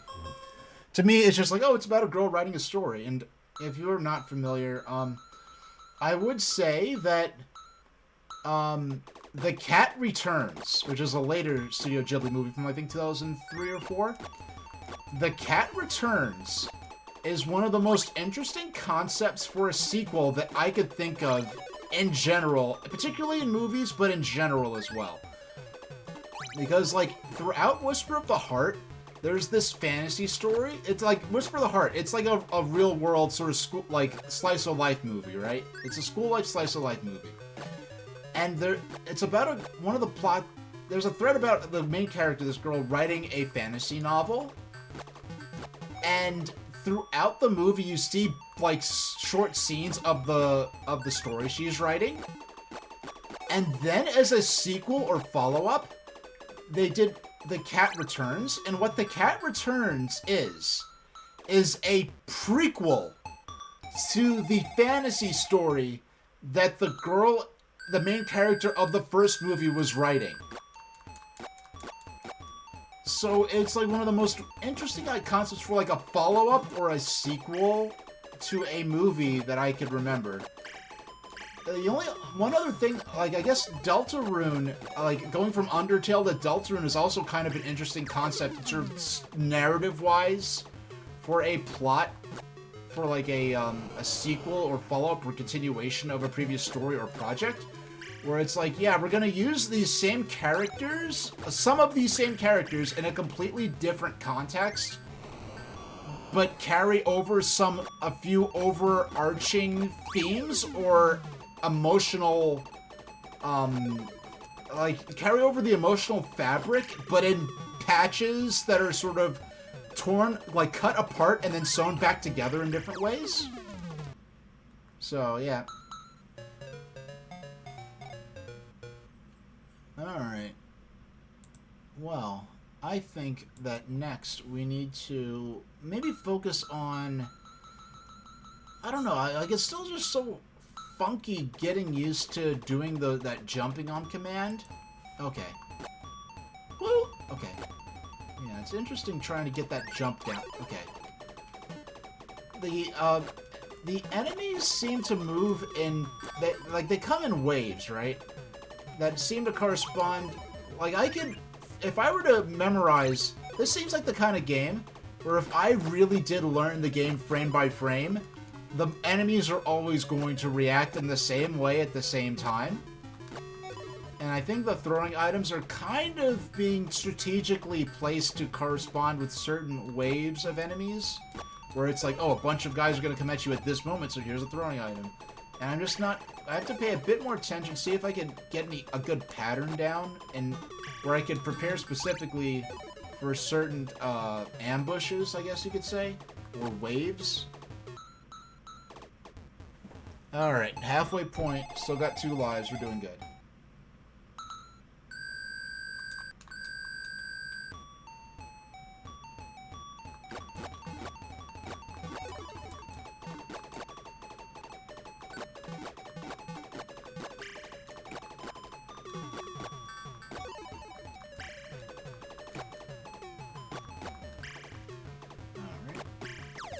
Nope, not happening. That was just me being careless. I don't know what happened. Where I went to the zone, where I could get all the way to the second boss, the second stage, a couple of times, where he actually beat the first stage boss without Man, I'm just trying to fight. Like, something about the combat. It's so close to being good that I don't want to say it's bad, but it's like... It's not as responsive as I would have hoped. Like, I bet even by the time of the first Famicom Goemon game, like, what little I played of it, not really understanding what I was doing, I feel like even by then, the game was just tightened up a bit, or... I guess by Famicom, when you have examples like Zelda, Super Mario, and Doki Doki Panic, and you get a sense of, like, okay, this is how striking enemies should feel in a side-scrolling action game.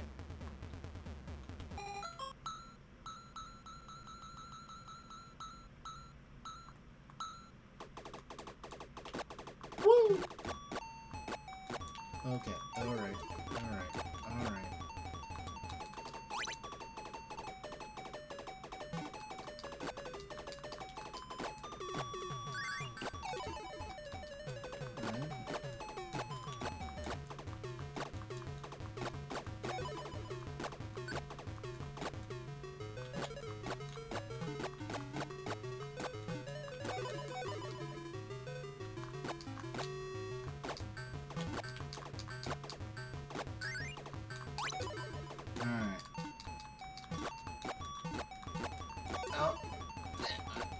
Trying to... Okay. They just... If there was, like, if the... I don't know, like, just the grabbing... The mechanic of them grabbing and trying to tie you up. I just feel like it happens too quickly and too often. It just gets so tiring. It feels like the game's, like... constantly snatching the controller from you.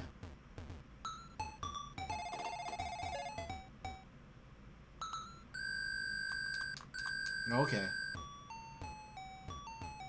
Well, at least I understand now, like, why... I guess just because it's a checkpoint, they're not as serious about, like, oh, like, ready, go. Because when you get to the second level, there's more of a proper, like, pause before the game action begins. Well, not a too big one, but there's... There we go. And... oh.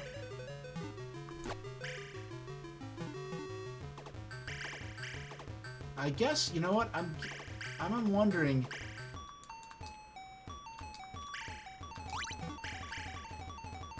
Is this gonna be a game about just trying to figure out... No, like, that I felt like I was just bamboozled, I couldn't even move good. Oh, no, I was talking, and it happened again. Alright. It feels like this is gonna be a game where I have to learn which moments to run and which moments to fight. Because oh no. I let him touch me. That's instant death. That's game over. Yeah, I feel like... I wonder if the idea is that he's being ganged up on. He can't fight all of them, so he has to run. He has to choose which moments to strike and which to run. I wonder if that's what they're getting at. Like, I wonder if that's a theme of some of the Goemon stories, that he only fights at opportune moments or something like that. I wonder if that's the idea, and that would be more apparent to someone who's familiar with the Goemon lore, and would be more offensive, like, oh yeah, no, Goemon wouldn't fight by, like, trying to take everyone out with his pipe. He would only knock out the few guys he needs to in order to get it out of there in one piece.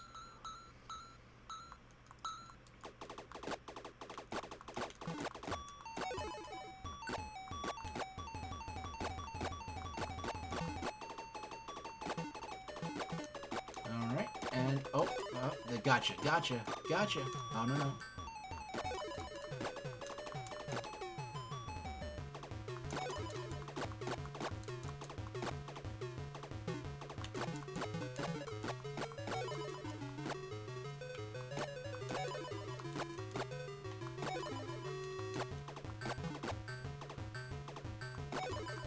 Oh.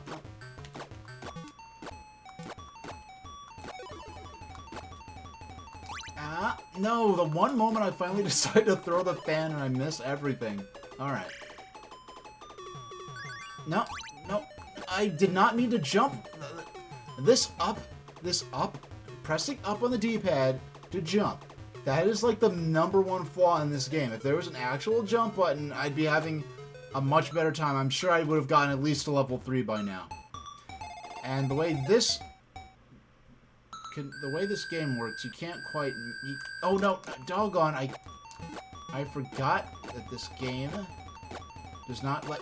like, it does you like the big and halfway checkpoint cutscene thing, and then it just throws you straight back into the action. Yeah, we got those suckers, okay.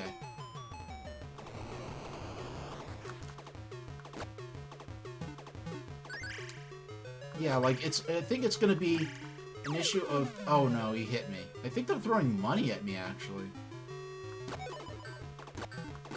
It's, yeah, gonna be a matter of who...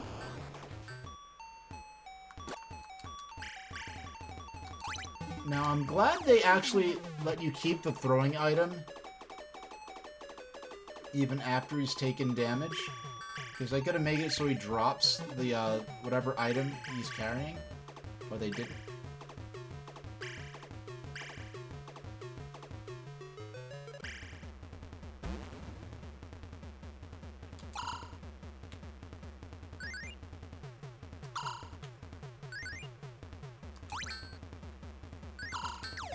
Oh no! Doggone. That's game over. Alright. I did not mean to... okay. Alright, we're playing one player. I accidentally inserted a bunch of non-existent coins. And, oh, no.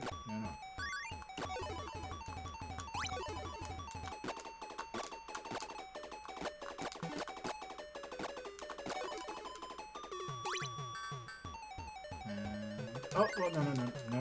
That's not gonna happen. Not today. Okay, there we go.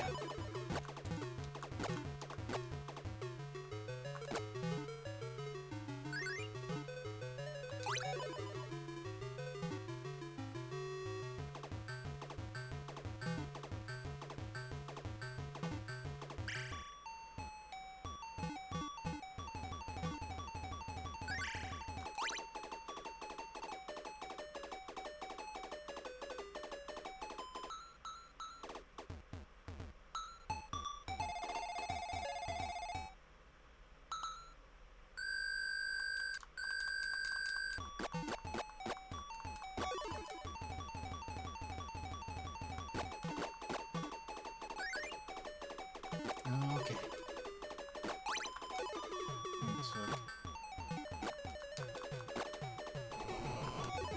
Oh, shucks. I got taken out by the great wave of... Oh, doggone. Yeah, lots of, like, little, maybe even less obvious references to Japanese cultural pieces. Okay.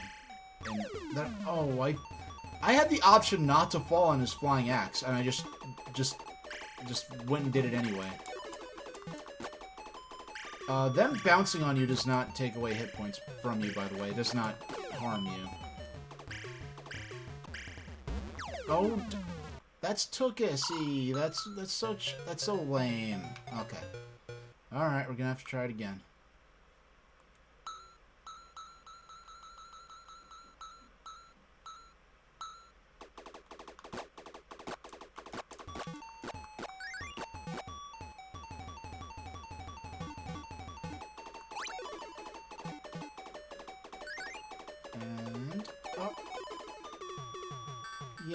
Yeah, touching the enemies doesn't hurt you, they just start tying you up. And that's when you need to escape by jiggling the D-pad left and right. Okay. Oh, no, no.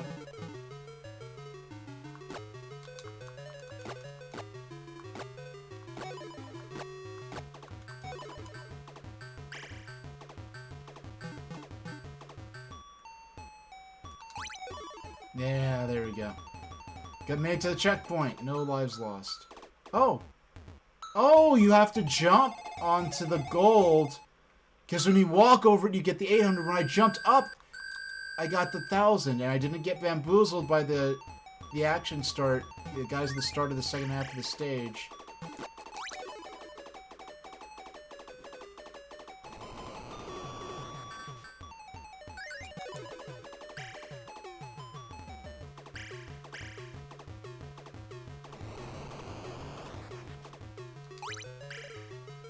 Oh no, that was lame. I just fell straight into the water. No, because the thing is you have to press down. Oh, that was... Why, how am I losing? I was doing good. How am I losing? What the heck? I don't know. There's something... This isn't bad. It's not. Like, it's just an arcade game that's meant to get your money.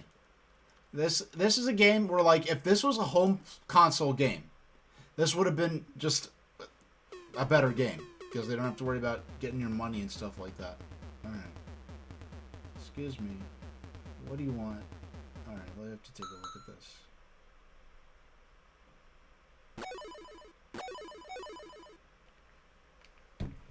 Alright.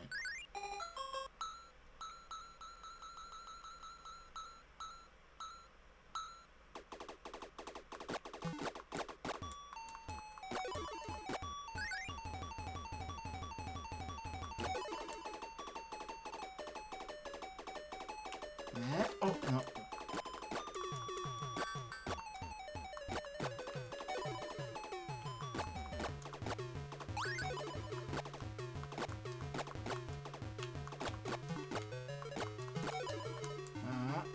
Got the... Okay.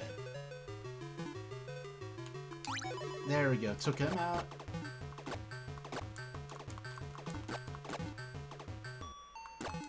Oh, boy. Oh, no, there we go. No. Okay, yeah, okay. I actually did what I intended there. Because my intention there was just to avoid the... I I don't know, like, someone's, I guess, supposed to be up on a parapet or something dropping knives on me? Okay, so yeah, jumping at that spot in the mid-level area actually does affect, what you get in terms of the,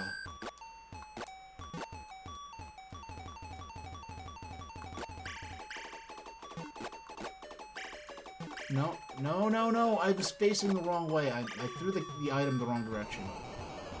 Like, the having to press left... No, okay. It just gets so ridiculous so fast. Having to press right while tapping up and down on the same D-pad in order to affect your jump. In order to, like, to make a jump. Because to jump or to drop down from a platform, it's the same. You have to press down on the D-pad while you're running to the right. If there's a separate jump button, this would be a different game and for the better.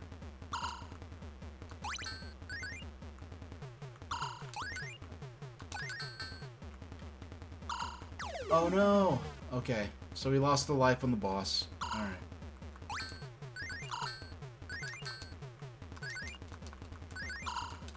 No, okay. How does this keep happening? Where, like, you can... No! Oh, man, it got to the boss. I got it. But that last one was just me getting impatient. Okay. That's alright. That's alright.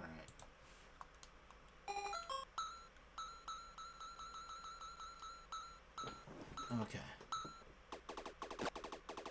Oh. There. No, you don't. No, you don't. Okay.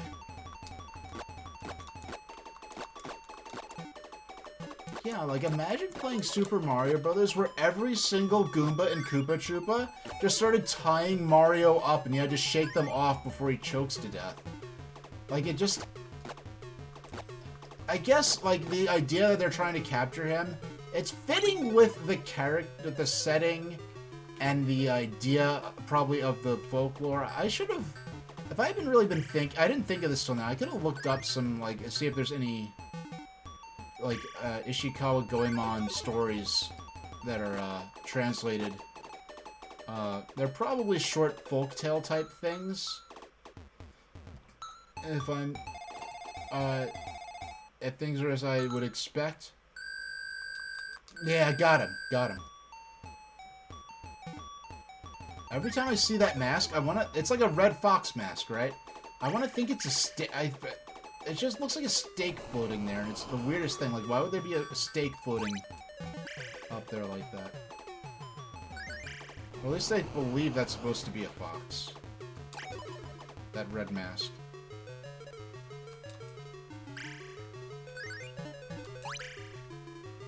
Okay. No! I fell on the bullet. Well, actually, I think those are I think they're throwing money symbol. They're throwing money at me. What? How did I beat him with one hit? Did I hit a special weak point? But hey, we got through the end of stage 1, and we have 1 extra life left, which is better than usual. I don't know how else we got this far, actually.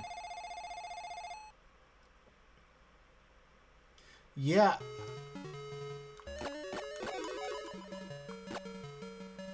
And here's the music that's ironically nostalgic to me because the several minutes that I played the Goemon on Famicom. Oh no.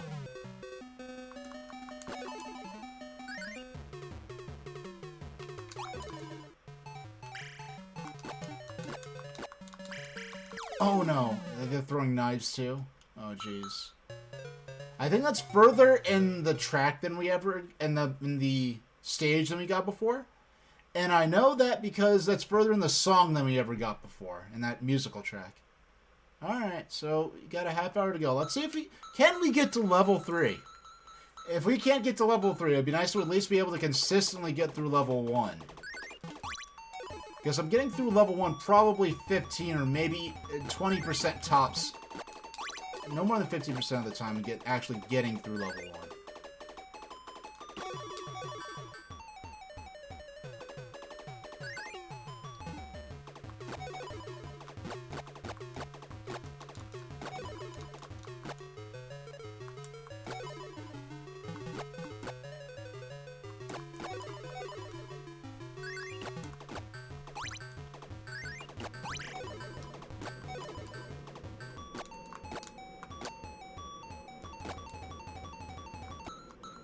Okay, I forgot to...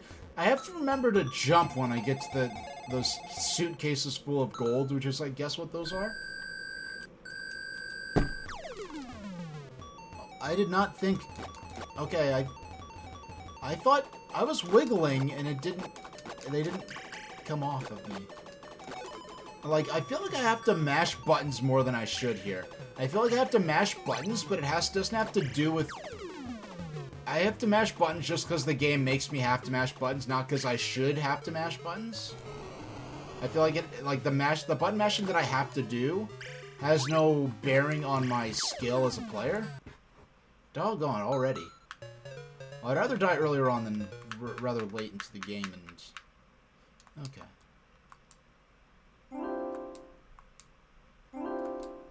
Alright. Actually... I'm just being silly now. I want to see how many coins I could take at once. Credit 37. You've already stuffed the machine with the coin box at this point, I'm sure.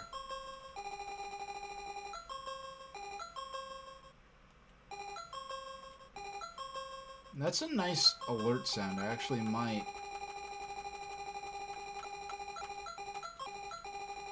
Alright, well, we officially no longer... I was wanting to see if I could roll it over or would start using random graphics from the game's ROM file as sub-ins for numbers, but... Alright, let's get started. You got a half hour and change. Can we...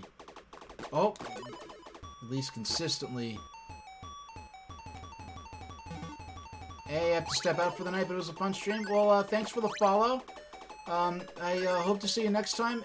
My streaming schedule is usually updated on my About page on Twitch, if you're looking on desktop or mobile. And you can see, my streams tend to be planned out in advance and announced in advance. So you can get a good sense of what's going on. I stream like Phases of the Moon. It'll be more frequently than less frequently. It's on a very formulaic schedule. It's not sort of random whether I'm around or not. If you look, you can see sort of what's going on. Sometimes they'll be front-loaded towards the start of the month. Sometimes they'll be back-loaded towards the end of the month. Sometimes they'll be a bit more towards the middle. It's coincidental. Its cycle is by week, not by month, but so that'll vary how it lines up sometimes. But I'll see you around. Thanks for dropping in. Thanks for spending 3.5 hours with me. Gee whiz.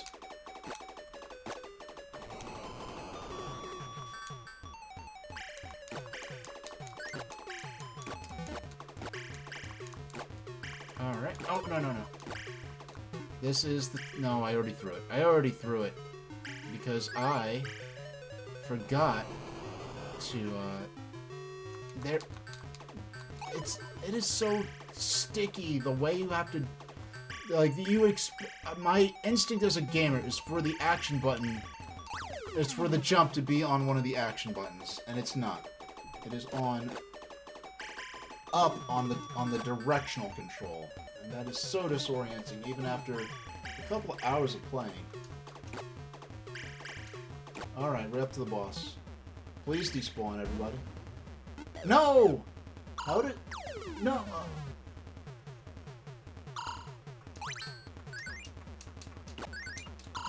Okay. So we only have to hit that guy once. We just have to trick them into floating down into the bullet. Because the theme seems to be that, I guess it's a transformed innocent creature, and you have to hit the item. Oh, no.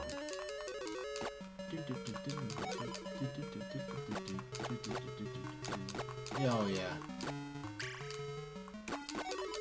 I love just hearing this music. I only have one life. Gee whiz.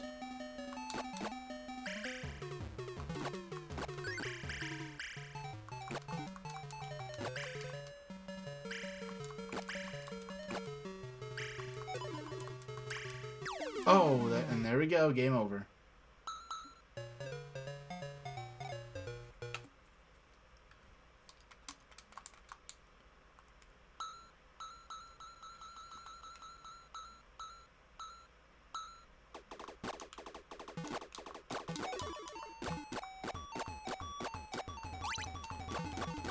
You know, it's funny. I think Sam the Book is the first viewer I've ever had that I know that actually told me that they found me via Tumblr. Like, I was actually just thinking, like, should I even bother putting those alerts on Tumblr? Because I don't think, of the people who follow me, I don't know if anyone actually watches me or actually comes onto my stream because of the alert posts I put up on Tumblr. Twitter, maybe. But, yeah, like, I know I get posted directions on Tumblr. It's just, usually they're not from the stream announcement things, and I just never had anyone come in and say, hey, I saw your thing on Tumblr.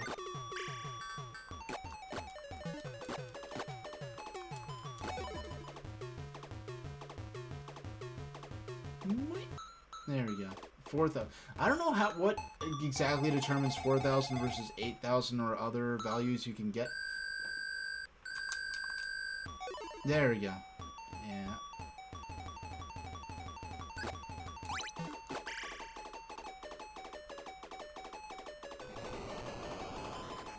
I don't know what the guy... Oh. Doggone. I don't know what the guy on the surfboard is doing. You know what? Next time I see the guy on the surfboard, I'm going to pause. I want to pause.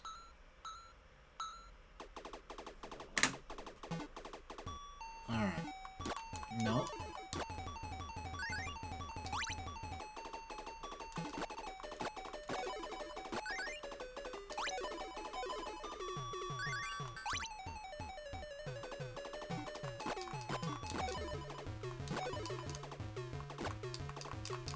And, oh.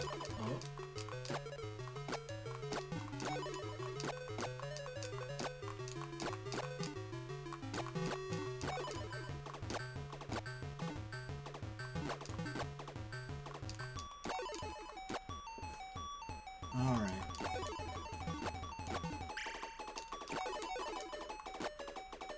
If I can make it... Okay, 23 minutes. If I can make it to the stage 2 3 more times, I'll be satisfied. Hey, I got the 1,600 points. I guess you have to land square on top of the stack of... I don't know if they're gold bars or gold suitcases or what, but, yeah. Take those two guys out.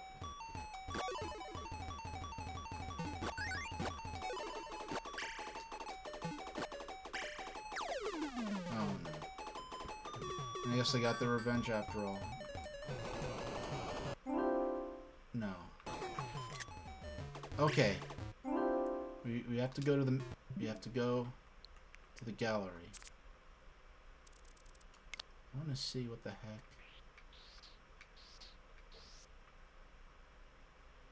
Alright. Okay, the guy is... Okay, I think we have the first element of anachronism in these Konami Goemon games. Because the Gunberry Goemon games, I don't know about the Famicom ones, but as the series went on, for a series that's supposed to take place in medieval Japan, or feudal Japan, there became to be a lot of anachronistic elements that don't belong in that time period, and is sort of played up for laughs. For instance, giant robot battles, and spaceships, and robots. And I think that this guy on the surfboard here, because I don't think surfing was something that had spread to Japan in feudal era Japan. So this may be the earliest instance of this sort of series staple Goemon anachronistic humor here. Oh yeah, I swear, look at all these screenshots I have. Look at how many doggone Final Fantasy VII screenshots I took. All these, and I think all these, here are a bunch of Hollow Knight screenshots that my dad took back when he had the Switch. I think like 90% of these Zelda screenshots were accidentally taken. But let's not get distracted. We have 20 minutes. No. Okay. There. No, no. There we go.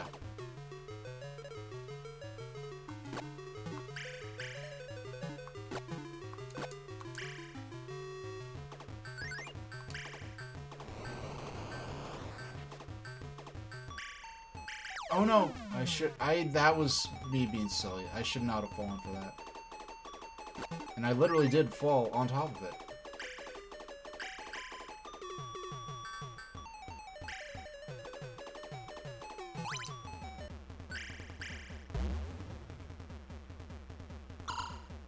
Oh no! That's game over. Lame.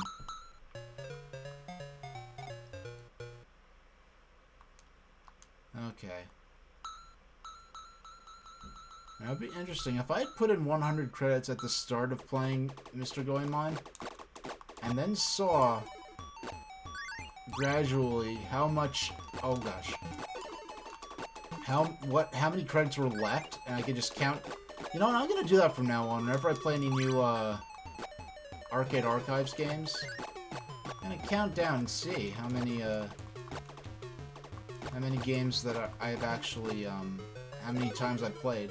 Because if they're... I think they're all consistently been the R bumper is to... No, L bumper is to add coins, R bumper is to start the game. I think that's how it always goes with Arcade Archives. Because I think that's how it went with Ninja Kid.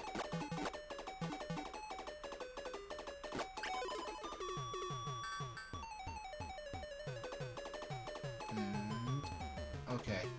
Hey, 4,000. I don't know how exactly to get consistent results out of that bonus thing right there.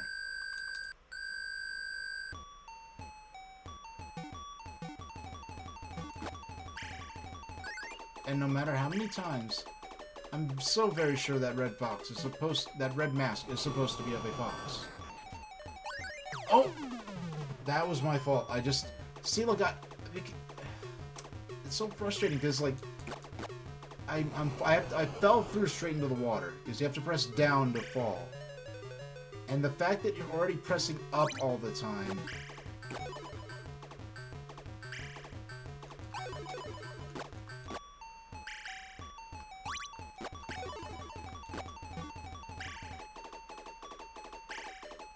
And, okay, we're almost to the boss.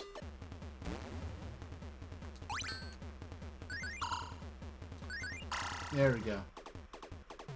And we have 1 life left still.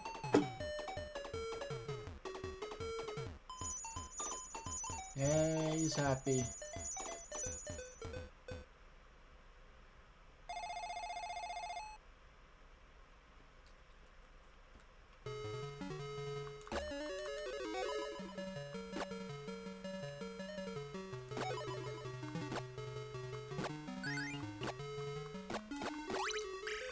Yeah, I've avoided really looking at much any online video or coverage of this game. I'm interested to look at some of the video reviews of this game and to see what the perception is like.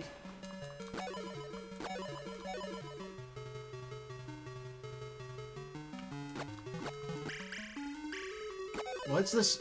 A glowing? No! We're getting that glowing hammer. No, please.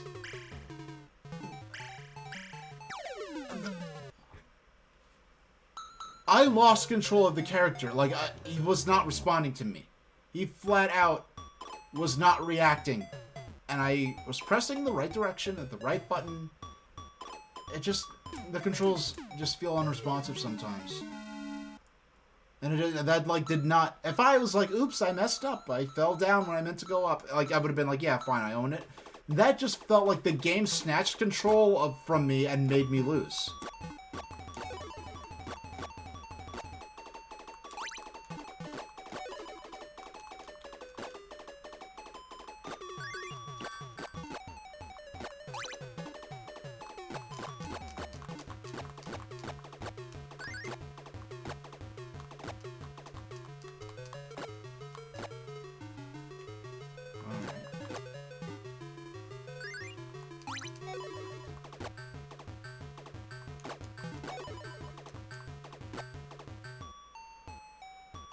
Oh, no. Okay.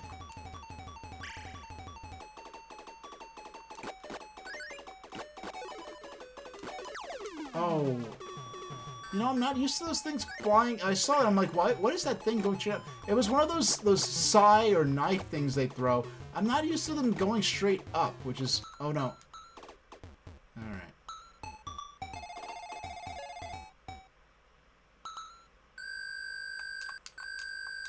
Alright. Oh, no, no, no.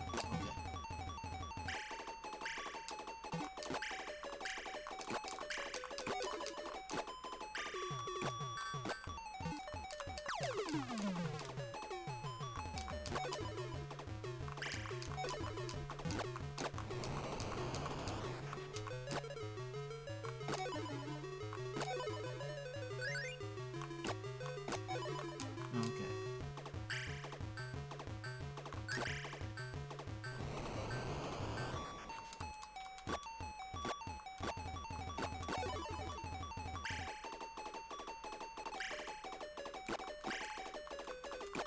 Like, I guess this wouldn't be a problem for me if I was more familiar with some of this imagery. But what kept messing me up at the beginning was I kept thinking that the guys with the staffs, I kept thinking that those were blowguns for some reason. So when when Goemon turned red and he's like, I'll just throw away I'll just throw away a credit to show you. Okay. Come on, where's some guys? When I first saw this, I'm like, what is happening? He's like turning, like, what is even, like, I didn't even know what I was looking at. They're tying him up and he's choking.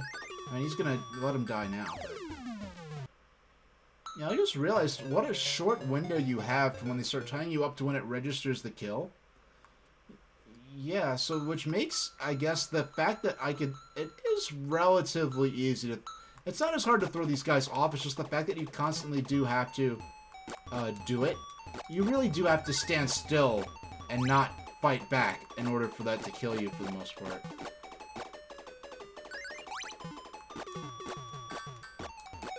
Like, and I just feel like the pipe attack is just so slow. Oh, okay.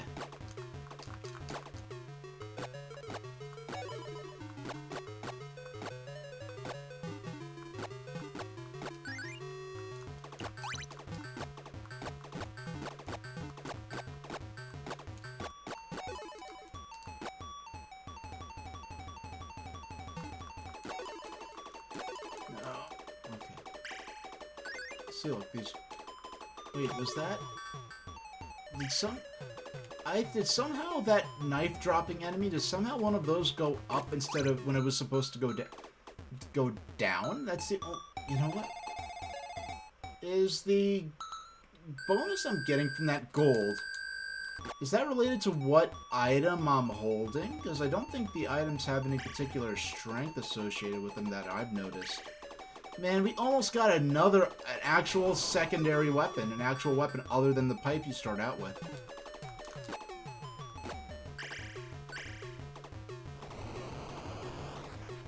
Alright.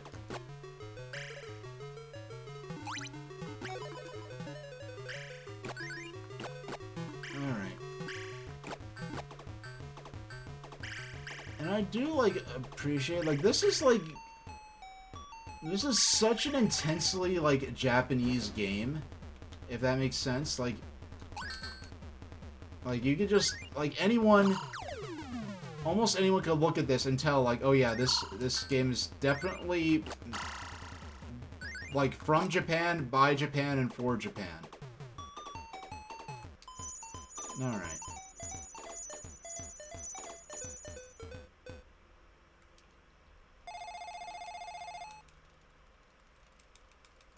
Oh, man. No.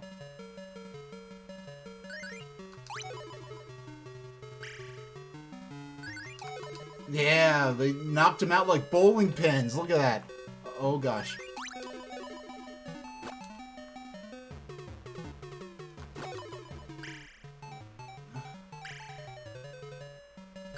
Oh, will we collect the hammer in this playthrough? Okay. Tonight, come on. Let me get the hammer. Hey! Woo! It's crazy time. Wow, I was death incarnate for a few moments. Oh, and wow, I think I got so many bonus points, I actually got an extra life. Am I actually going to get to the checkpoint? Wow, right, nice. We got halfway through the second level after nearly 2 hours of playing. Having a concrete goal like this is a lot more than you could expect from a game like this for the time, honestly. So, oh no. Oh shucks. Okay. I feel like I'm... Okay. I just felt like there's just points where there's so much stuff flying at you from all directions. I feel like I'm not in control of the game anymore. I feel like it's not a matter of skill on my part. I just feel like there's so much stuff that I can't react to all of it.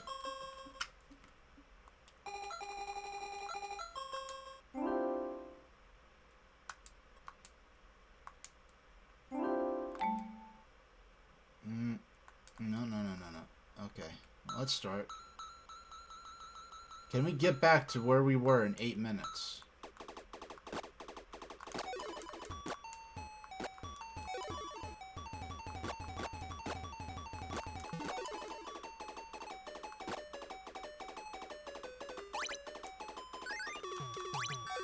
Nice. Okay. Oh. Like, they bounce so much that I can't even attack guys that I'm...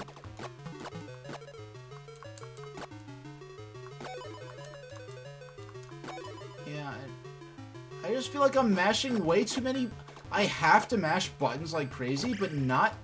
There's not enough happening to make that action satisfying? I don't know.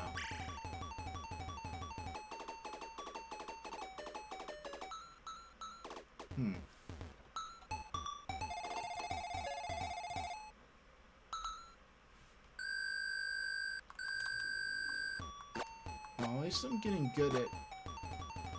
Okay. And... grab that, and... Yep, take out the surfer.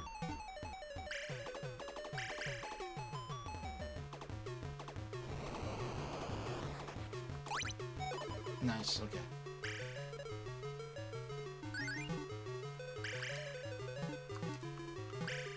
Okay, here... Okay, that spot, I either get killed by the guys, or I mess up and end up falling into the water by pressing down. When I really... No! Doggone, right before the boss. Right before the doggone boss. No, okay. Sad. Okay.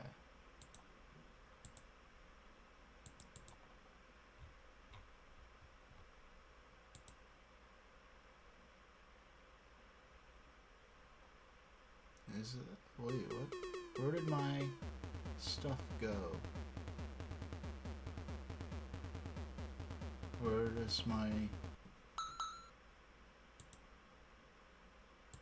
broadcast software? Alright, well, my broadcast software vanished, but the stream's still up, so I'll take what I can get. There's only 6 minutes to go on the stream. 6 minutes and 13, 12, 11, 10 seconds. I'm counting. Okay. Can we get up to the halfway point of level 2?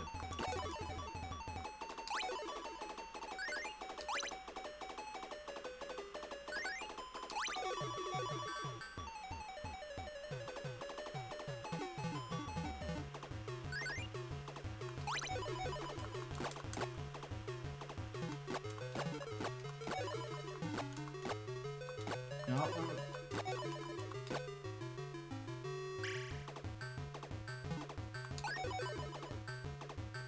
Yeah, that's a good spot, because you could throw the bell and then immediately pick up the peach. Now, I don't know if sliding into the gold Yeah, because before I was just walking into them. Yeah, like these guys... If I bounce into them on the... Oh, no. If I bounce into them on the bottom level, it will actually...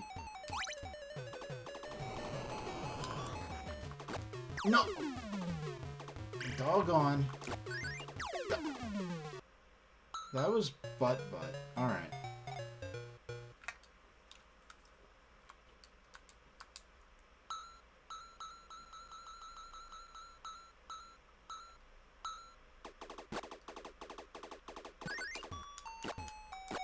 There we... No. There we go. There we go. That was close. I almost lost a life right out the gate.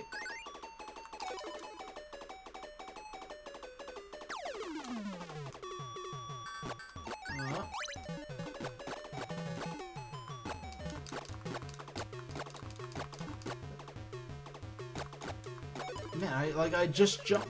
And it feels like the way they handle bouncing the enemies on Goemon's head, it feels too often like I'm juggling the enemies. Like I can't attack them, but they aren't dealing me damage. It's like the worst of both worlds, and it just sort of puts me in the spot where there are all these enemies or obstacles or objects I'm trying to navigate and interact with at the same time.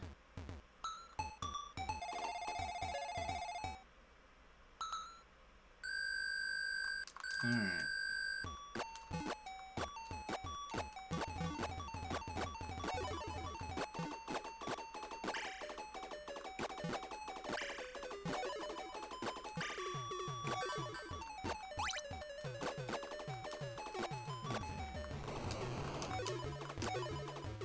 Oh, no. The way you have to go down, it's so dangerous. It makes it, it predisposes you to falling into the water. Alright, let's see if can we beat level 1 one more time in 3 minutes before the end of the stream.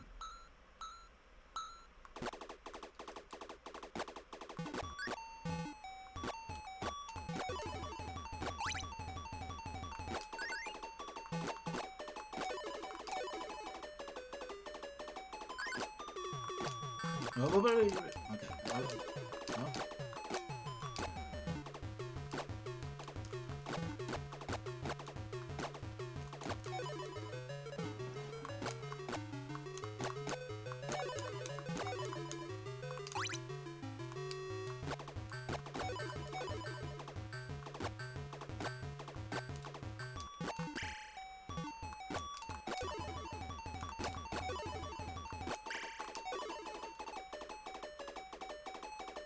And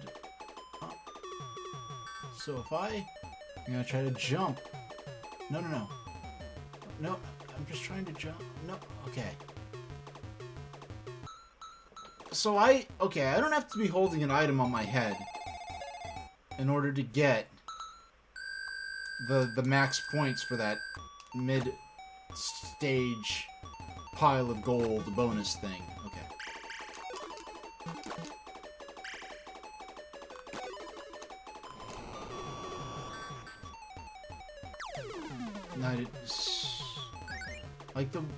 If there was a button to jump, I would not be dropping around like this. Like, if I could have had all the lives I've saved from accidentally dropping into the ocean, I would have had enough lives that I probably could have gotten through level 2 by now. Oh my goodness. Alright. So, we have a minute left. You don't have much time to play. So, while I'm still on camera. Mr. Goemon, it's a good game. Very good game. I'm more happy that I've got to play and experience it than I am happy with my gameplay experience. It's not bad. It's just it's a very challenging sort of... It's a bit unbalanced, but it's not... It's one of those pioneering platform games. One of those games that started sort of like Ghosts and Goblins, and it starts to take that the whole idea of just the score attack and start to make it a bit to more of a point A to point B adventure where you're also scoring points. It gave birth to the Goemon series, even though I only played probably played one game in the series back in the mid-90s on N64. It was a game that significantly influenced my childhood gaming landscape as much as Commander Keen did. And it's something I'd come back to occasionally, only for like 50 minutes or a half hour. I'm never going to get good at it. When I come back to this game, it's going to be really more to demonstrate the game to people who might not have been exposed to it. As for the other games in the Goemon series on home consoles, on Famicom and so forth, I look forward to playing fan-translated versions of those in the future. So, that is going to do it for this stream. I will be back tomorrow. I plan to be back tomorrow at 5 o'clock Eastern Standard Time, which is minus 5 hours from Greenwich Mean Time. And you know what? I think I should have the Analog Pocket at my apartment by then. I should have it set up and ready to start playing games. Right now, I need to go ahead and clean my old original black and white generation OG Game Boy cartridges with my alcohol and Q-tips. Make sure it's nice. They're all nice and clean and ready to go for tomorrow when I put them into the new console. So hopefully my delivery RNG is high and we get the system in time for me to set things up and get it going for the stream tomorrow at 5, later than I usually start. These are going to be some uniquely timed streams. Well, I'm going to be streaming several days in a row and a lot later than usual.